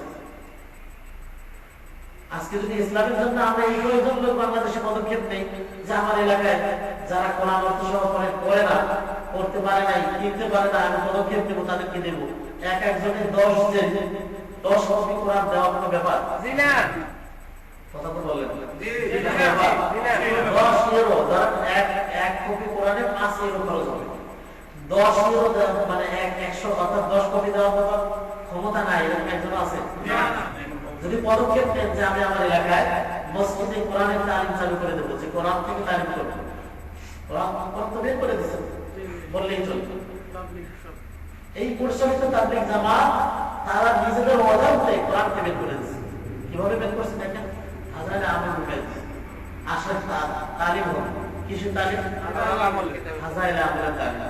তো ফাজাইলে আমল যেখানে আপনি 60% উপরে মিথ্যা কথা বলেন, মিথ্যা বানোয়ার ঘটনা বলেন, বানোয়ার ঘটনা বুঝেন, কোরআন এবং হাদিসে যদি করেন, হাদিস পড়লে দেখবেন যে ক্বালা ওমর রাদিয়াল্লাহু আনহু, ওমর রাদিয়াল্লাহু আনহু বলছে, ক্বালা আবু হুরায়রা রাদিয়াল্লাহু আনহু, আবু হুরায়রা রাদিয়াল্লাহু আনহু বলছে, তাই না? সামিআতু রাসূলুল্লাহ সাল্লাল্লাহু আলাইহি ওয়াসাল্লাম, রাসূলের কাছ থেকে শুনেছি। এটা কি বুঝলেন? যে সনদ স্পষ্ট, আবু হুরায়রা রাদিয়াল্লাহু আনহু বলছে, কার কাছ থেকে শুনছি? আপনি জামাতে তালিম দেন, জয়নব বুজুর্গ বলেছে। এই জয়নব বুজুর্গটাকে বোঝার চেষ্টা করবেন। এখানে কোনো কাউকে শিক্ষারি করার জন্য না, অর্থাৎ ব্রেনটাকে একটু খুলে দেওয়া। আপনি যদি চেষ্টা করেন পাবেন, আর যদি বোঝেন যে ওটা এরকম বলে, আপনার ইচ্ছা, আমার কোনো সমস্যা নেই। বিষয়টা হলো জয়নব বুজুর্গ বলছে। জয়নব বুজুর্গ কি? এরপরে আল্লাহ পাক কোরআনে অসংখ্য জায়গায় মানা করছেন, কবরবাসীর কাছে চাইতে মানা করছেন। তারা আপনাকে এক বুজুর্গ, তিনি মৃত্যুর পরেও তার এমন দানশীলতা যে তার কবরের কাছে গিয়ে একজনে হাজত শুনাইছে, তিনি রাত্রে শুনতে দেখাইছেন যে আমি তোমার সব শুনছি, কিন্তু বলার মতো কি ছিল না। আপনি শুনে কি বলছেন? সুবহানাল্লাহ। আপনার এই যে ধারণা পয়দা হইল যে মৃত্যুর ব্যক্তি যদিও সে ভালো দিনদার ছিল, আল্লাহ ওলি ছিল, তার কবরের কাছে যা বলছে সে সব শুনছে। এই সব শুনছে যখনই বিশ্বাস করলেন, তখন আপনার ঈমানটা কোরআন বিরোধী হয়ে গেল। আর বিরোধী হয়েছে কেন? অসংখ্য দলিল আছে, তার ভিতরে একটি আয়াত আল্লাহ পাক বলছেন যে মৃত্যু ব্যক্তিকে আপনি শুনাইতে পারবেন না। তো আপনি মনে করলেন যে মৃত্যু ব্যক্তিও শোনে, কোরআনের বিরুদ্ধে গেছে না? যায় কোরআনের বিরুদ্ধে গিয়ে আবার জান না। এই জন্য বললাম যে এরকম অসংখ্য দল আছে বাংলাদেশে দাওয়াতি কাজ করছে, কিন্তু আসলে সঠিক নয়। এই সঠিক আপনি কিভাবে পাবেন? আপনি যখনই আল্লাহর কোরআন সহকারে পড়বেন, মহব্বত দিয়ে বোঝার চেষ্টা করবেন। কেননা আল্লাহ পাক বলেছেন, কিতাবুন আনজালনাহু ইলাইকা মুবারাকুন, আপনার কাছে এক বরকতময় কিতাব নাযিল করা হয়েছে, লিয়াদাব্বারু আয়াতি, যাতে এই আয়াতকে তারা অনুধাবন করতে পারে, বোঝার চেষ্টা করতে পারে। যেমন যারা এই বোঝার চেষ্টা করে না, তাদের অন্তরের কথা আল্লাহ বলছেন যে তাদের অন্তর হলো তালাবদ্ধ। আফালা ইয়াতাদাব্বারুনাল কুরআন, তারা কি কোরআন বোঝার চেষ্টা করে না? মানে কি প্রশ্ন, আম আলা কুলুবিন আকফালুহা, নাকি তাদের অন্তর তালাবদ্ধ? কি বলছেন কথাটা? তার মানে হলো কোরআন যদি আপনি বোঝার চেষ্টা না করেন, তাহলে বুঝতে হবে আপনার অন্তর কি তালাবদ্ধ। কে বলেছেন? আল্লাহ বলেছেন। তালা খোলার দাবি কি? কোরআন বুঝতে হবে। যখনই কোরআন বোঝার চেষ্টা করবেন, ইনশাআল্লাহ আল্লাহ পাক আপনাকে সঠিক পথ বোঝার তৌফিক দান করবেন। আমিন। বেরটা খুলে দেবেন, তখন বুঝবেন যে কে বাতিল আর কে হক। রাজি আছেন তো সবাই? আমরা অর্থ সব কোরআন করা রাজি আছেন সবাই? এবং এই অনুযায়ী আমরা কাজ করবো। যার যার এলাকায় কেউ কি বিশ্বাস, আমরা যদি বলি যে আমাদের কাছে দেন, আমরা পৌঁছে দেবো, তাহলে তো আমার এলাকায় আমি দিলাম বা আমার পরিচিত কোনো এলাকায় দিলাম। কিন্তু আসলে উচিত হলো আপনারই পদক্ষেপ নেওয়া, যে আমার এলাকায় আমি 10 কোটি কোরআন এক সেট তাফসীর মসজিদ দিয়ে দেব, এবং বলবো ইমাম সাহেবকে, যেমন 2-4 টাকা খরচ করেন, আপনি আপনার এলাকায় 10 জন লোক আছে, বসেন, 1 টাকা করে মাসে জমা করেন, 10 টাকা হলো না, 1000 টাকা আপনি ইমাম সাহেবকে দেন, দিয়ে বলেন ইমাম সাহেব কোরআন থেকে এই যে আমি যেটা পাঠাইছি এটা থেকে আপনি তালিম চালু করেন।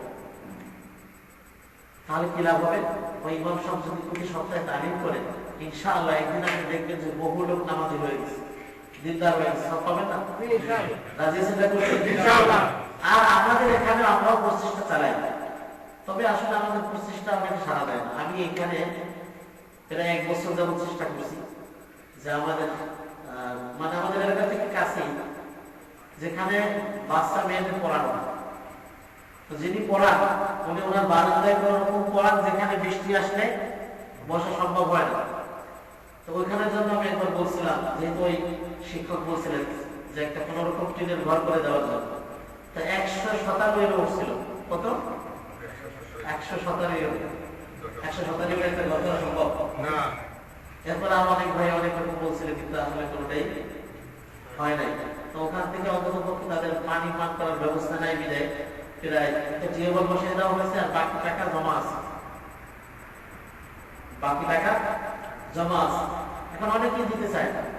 আরে ভাই, যদি আপনি এই ঘরটা একবার টিন দেন বা কোন রকম কিছু বসার ব্যবস্থা করেন, আর এখানে যদি একটা বাচ্চা এই কোরআনের তালিম শিখে ভালো হয়, এই সবটাকে আমি একা নিব? যার যার এলাকায় পদক্ষেপ নেন যে আমাদের এলাকায় আমরা চেষ্টা চালাবো কিভাবে আমরা এগুলো চালু করতে পারি। কারণ ইসলামকে রক্ষা করার দায়িত্ব প্রত্যেকটা মুসলমানের, কি বলেন, তাই না? আমাদের দুনিয়ার কাজ কি আমাদের হক প্রতিষ্ঠাই তো ইমান দায়িত্ব।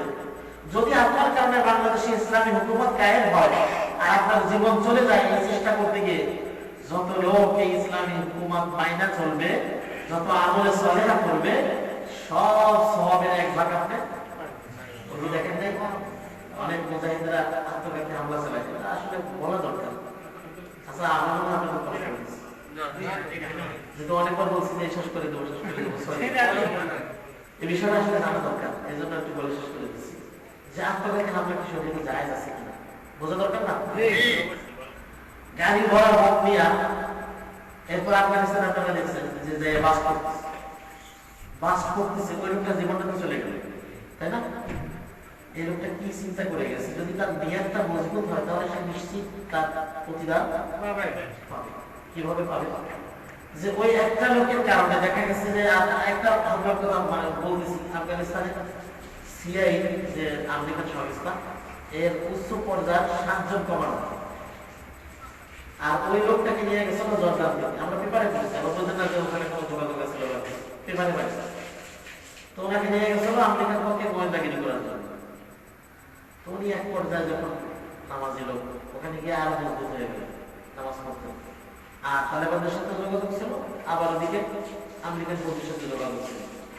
এক পর্যায়ে ইমান এত মজবুত হয়ে গেল, যেদিন উনি জানছে যে আজকে অমুক জায়গায় মিটিং আছে, ওই দিন উনি গাড়ি ভরা ভোট নিয়ে হাসি মুখে চলে গেলেন, গিয়া ওখানে বাস করলেন। সেনাবাহিনী যারা পা আসছিল ওনারা চিনে বিদায় ছেড়ে দিল গাড়ি ঢোকার জন্য। ঢোকার পরে বাস করলেন, বাস করার পরে পুরা বিল্ডিং সব শেষ, যারা ছিল ওখানে সব শেষ। এখন এই আত্মঘাতী হামলাকে আপনি কি বলবেন?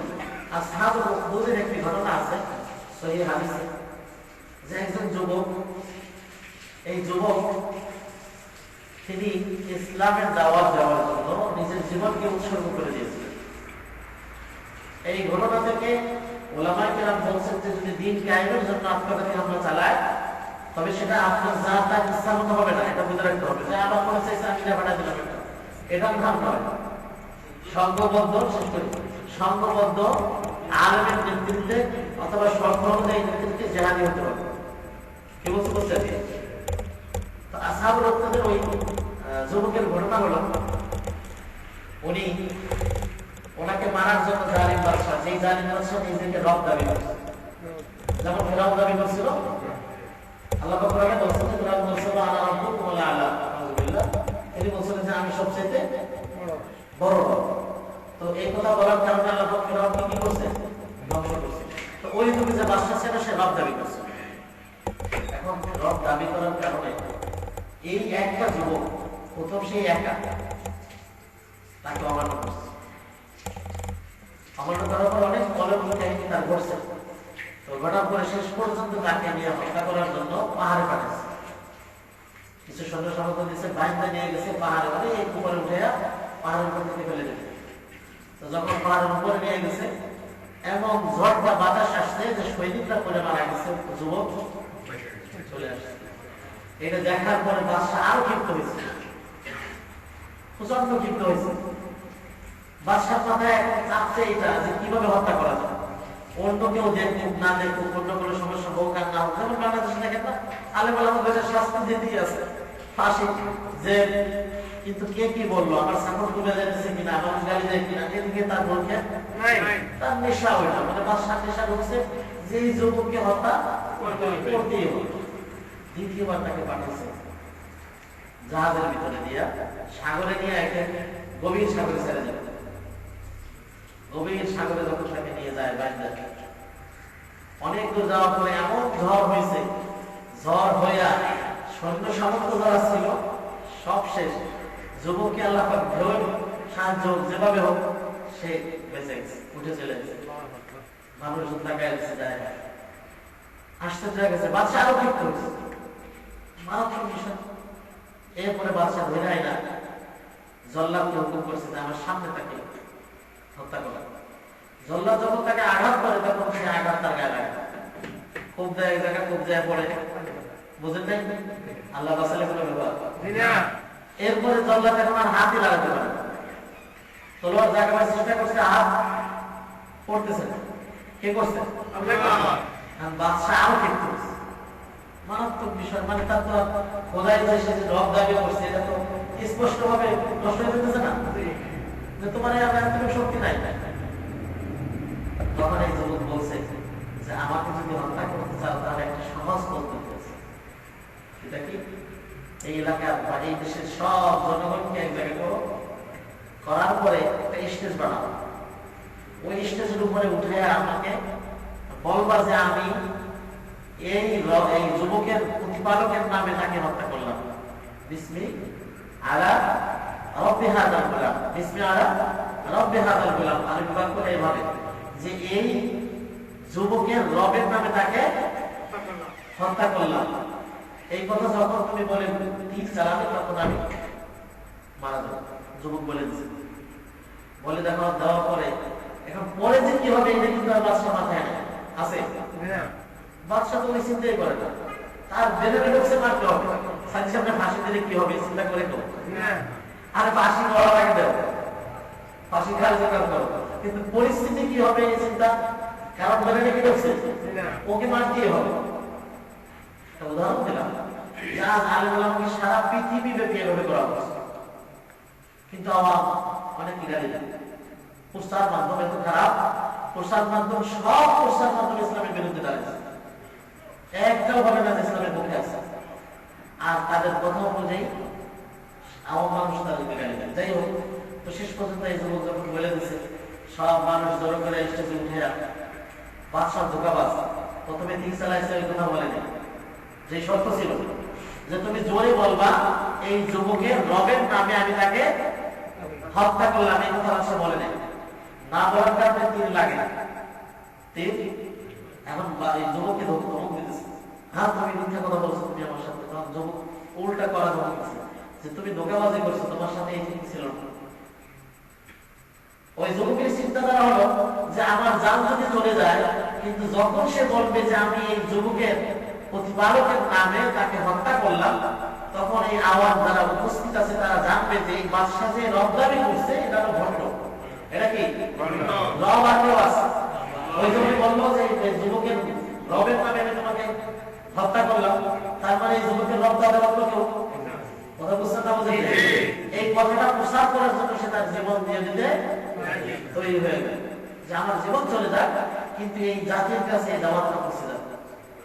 রব বলে একজন আছে, রব বলে একজন আছে। তখন তাকে স্টেজের উপরে উঠায় দ্বিতীয়বার যখন বলল যে বিসমি রব্বি হাযাল গোলাম, এই কথা বলে যখন সে জোরে তীর চালাইলো, সাথে সাথে যুবক শহীদ হয়ে গেল। এই কথার উপর ওলামায়ে কেরাম বলেন যদি কেউ আল্লাহর দ্বীন কায়েমের জন্য, যেটা বলছি যে জিহাদের নেতৃত্ব হতে হবে, কারো মনে করা হবে না যে আপনি যাইয়া একটা ফুটাই দিলেন, মনে করলেন যে দিছি ইসলাম কায়েম করবেন, বরং আপনি ইসলামের দুশমন, খারাপ কাজ করলেন। কেন? এটা বলে নাই যে যারা তারা হত্যা করলেন, এটা বলছে নাকি? বলে নাই। যেখানে জিহাদ চলছে সেখানে যান, অথবা এই ধরনের কোনো দল যদি থাকে তাদের সাথে উদ্বুদ্ধ হন, তাহলে ঠিক আছে। তো যাই হোক, এরপরে এই যুবককে যখন শহীদ করে দিল, এখন আওয়ামের ভিতরে শুরু হয়েছে অনেক লোক বলতেছে যে আমরা আল্লাহর উপর ঈমান আনলাম, ওই রবের বলতেছে যে ওই গোলামের যে রব তারপরে আমরাও ঈমান আনলাম। বাদশার অবস্থা বিধিষ্ট হয়ে গেছে, যে ঈমান আনে তারই হত্যা করে। কজন হত্যা করে? এক ছোট বাচ্চা করে এক মা, সেই মানুষ ঈমান সাথে সাথে তাকে ধরে নিয়ে যেতেছে সৈনিকরা, আগুনে ফেলাবে, জ্বলন্ত আগুনে ফেলাবে। কেন? ওই বাদশাকে সে রব মানলো না, এই জন্য। হঠাৎ বাদশার মুখ খুলে গেছে, জবান খুলে গেছে। আমি তাফসীরের কথা বলছি, জবান খুলে গেছে। সে বলছে ইয়া উম্মা লা তাবকি ইন্নাকি আলাল হক, বলছে হে আমার মা তুমি কেঁদো না, তুমি হকের উপরে আছো। চলো তোরা আগুনে নিয়ে ফেলাই দেবে ইমান আনার কারণে। আর আজকে আপনি আমাকে তো ইমানদার জন্ম থেকে নামাজে করতে গেলে সমস্যা কি? ওমর রাদিয়াল্লাহু আনহু নামাজ অবস্থায় ছুরি মারছেন, বেহুশ হয়ে গেছেন। হুশ আসার পরে বলেন নাই যে আমাকে কে হত্যা করছে, কে ছুরি মারলো, বলছেন আগে আমাকে পানি দাও, ওযু করাও। কেন? আমার নামাজ তো পরিপূর্ণ হয় না, অর্থাৎ নামাজের ভিতরে বেহুশ হয়ে গেছে। রাসূল সাল্লাল্লাহু আলাইহি ওয়াসাল্লাম ইন্তেকালের সময় বারবার বলছেন সালাত সালাত। আর আমাদের যুবকরা খুব একেবারে ঠান্ডা মাথায় নামাজ ছেড়ে দেয়, মাঝে মাঝে জমা পড়ে, মাঝে মাঝে কেউ নামাজ মনে চাইলে পড়ে, তাও হুজুর পড়ি তো, আবার কেউ বিভিন্ন ধরনের ওজোর দেখে, কেমন ভালো না হুজুর, শরমের কথা কেমন ভালো না, এইটা আপনার শরম লাগে। আর আপনি আপনার মালিকের সামনে তার অর্ডারকে আপনি মানতেছেন না, ওইটা শরম লাগে না। আমরা সবাই 5 ওয়াক্ত নামাজের মধ্যে রাজি আছি ইনশাআল্লাহ, শুধু জুমা না, 5 ওয়াক্ত কেবল। এবং জুমাও গুরুত্বের সাথে পড়তে হবে, মনে রাখতে হবে জুমা যদি কেউ বিনা ওজনে ছেড়ে দেয়, 3 জুমা ছেড়ে দেবে আল্লাহ পাক তার অন্তরে মোহর মেরে দেবে। সাবধান, আল্লাহ পাক আমাদের সকলকে বোঝার এবং আমল করার তৌফিক দান করুন। আকুলু কওলি হাযা ওয়া আস্তাগফিরুল্লাহ লি ওয়া লাকুম ওয়া লিসাইরিল মুসলিমিনা মিন কুল্লি যামবিন ফাস্তাগফিরুহু ইন্নাহু হুয়াল গফুরুর রাহিম। আমরা মুসলমানরা আমলোকে মানে আমভাবে বলি যে মুসলমানরাই খারাপ, কিছু লোক আছে আরব দেশে গালি দেয় আরবরাই খারাপ, এটা কি বলা যাবে কি? এটা অন্যায়, নিশ্চিত অন্যায়। এটা কি অন্যায়? মুসলমানরা খারাপ কথা আপনি কিভাবে বলেন? কিভাবে বলেন? মুসলমানরা মানে আল্লাহ নবীকে ধন্যবাদ দেবেন। আর এই দিনটাকে কে দিয়েছেন? কার নামে তো এটা দিনা। আপনি বলতে পারেন যে হ্যাঁ মুসলমানদের ভিতরে কিছু নামদারি আছে গোলামগার, নাকি? এই গোলামগারদের জন্য আচ্ছা মুসলমান কাকে বলে? যে আল্লাহর আইনকে মানে সম্পূর্ণভাবে আল্লাহর কাছে আত্মসমর্পণকারী, তাকে মুসলমান বলে। বুঝছেন? যেমন আমরা মনে করি আমাদের দেশে মোমেন, মোমেন একটা ভালো মোমেন, আমরা মনে করি যে অনেক উচ্চ পর্যায়ের মানুষ, তাই না? আসলে ও তো প্রথম দরজার মানুষ। ওকে, যেহেতু আল্লাহ বলছেন ইয়া আইয়ুহাল্লাযীনা আমানু, হে বিশ্বাসী বল। এরপরে বলছেন ইত্তাকুল্লাহা হাক্কা তুকাতি ওয়া লা তামুতুন্না ইল্লা ওয়া আনতুম মুসলিমুন, মুসলিম না হয়ে মৃত্যুবরণ করো না। তাহলে মুসলিমের ইসলামটা পড়ে না, প্রথম সে বিশ্বাস করে, দ্বিতীয় স্থানে সে সব মাইনা নিছে, সব মাইনা নিছে যে হ্যাঁ আমি আল্লাহর হুকুম আহকাম মেনে নিলাম, আমি এইভাবে আমল করব। তখন সে কি হলো? মুসলিম হলো। আর যারা এভাবে গালি দেয় এটা অন্যায়। দ্বিতীয় আরবদেরকে অনেকে গালি দেয়, এটাও অন্যায়। কেননা এক হাদিসে আছে রাসূল সাল্লাল্লাহু আলাইহি ওয়াসাল্লাম এভাবে মানা করেছেন, বলছেন যে আমিও আরবের থেকে। আপনি বলতে পারেন যে অনেক আরব অথবা অধিকাংশ আরব অথবা অনেক আরবের এরকম পাই আমরা যে তারা ভুল করতেছে, অন্যায় করতেছে, এই জন্য আরবরা বলতে সব খারাপ হয়ে গেল, এটা অন্যায়। একটা গোষ্ঠী একটা জাতিকে এভাবে আপনি ভালো, যখন মুসলমান ভাই আপনার সারা পৃথিবীর মুসলমান যখন একটা জেহেদ নেয়, তো আপনি কিভাবে এভাবে গালি দেন? আপনি জীবন মনে করেন আল্লাহ পাক এই পার্থক্য আমাদের থেকে দূর করে দিন। এই ধরনের কথা যেন আমাদের থেকে বের না হয়, আমাদের সামনে বাহির হয়ে সেই ভাইকে বুঝাই দেওয়া যে ভাই এটা নিষেধ, মুসলমান জাতিকে আপনি কেন গালি দেবেন? আপনি আপনার নিজের দিকে তাকান যে আপনি ইসলাম হোসেন কিনা, আপনি কোরআন হাদিস মানেন কিনা। আপনি মানেন না এই জন্য কি সবাই দেয়? আপনি তো মুসলমানই না। রাসূল সাল্লাল্লাহু আলাইহি ওয়াসাল্লাম বলছেন যে সালাত ছেড়ে দিলে সে মুসলমান না, কাফের। এরপরে একটা সময় আমরা বললাম যে তারাই একটু বিদ্যা হবো, তখন কি যারা মানে তারা কি মুসলমান নাকি? তাহলে মুসলমান হাতে গোনা কয়েকজন আছে। আল্লাহ আমাদেরকে বোঝার তৌফিক দান করুন। আমিন। এখন ভাই আসলে দেরি হয়ে গেছে, এখন আপনাদের জন্য একটু নাস্তার ব্যবস্থা হবে। এরপরে ঈশান নামাজের পরে ইনশাআল্লাহ আমাদের আরো মেহমান আসছে, ঈশান নামাজের পরে খানা ব্যবস্থা হবে। এক ভাইয়ের দাওয়াত করছিলাম যে ভাই আসেন আজকে একটা মাহফিল আছে আমাদের এখানে, তো বললো যে কোন জায়গায়, তো বললাম যে মিনান্দ্র মসজিদে, দারুস সুন্নাহ মসজিদে। সেগুলো দেখলো সেখানে বাংলা খুতবা দেয় ওখানে।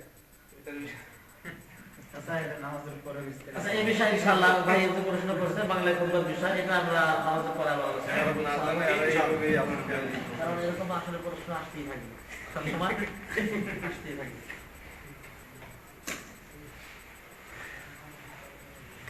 এখন দিয়ে দিই। ওই লোকের এই, ওই লোকের সাজিয়ে দিছেন সকালে নাস্তা ব্যবস্থা করেন চা নাস্তা খান এরপরে অজু করে এরপরে নামাজ পড়েন বাংলা কেন থাকে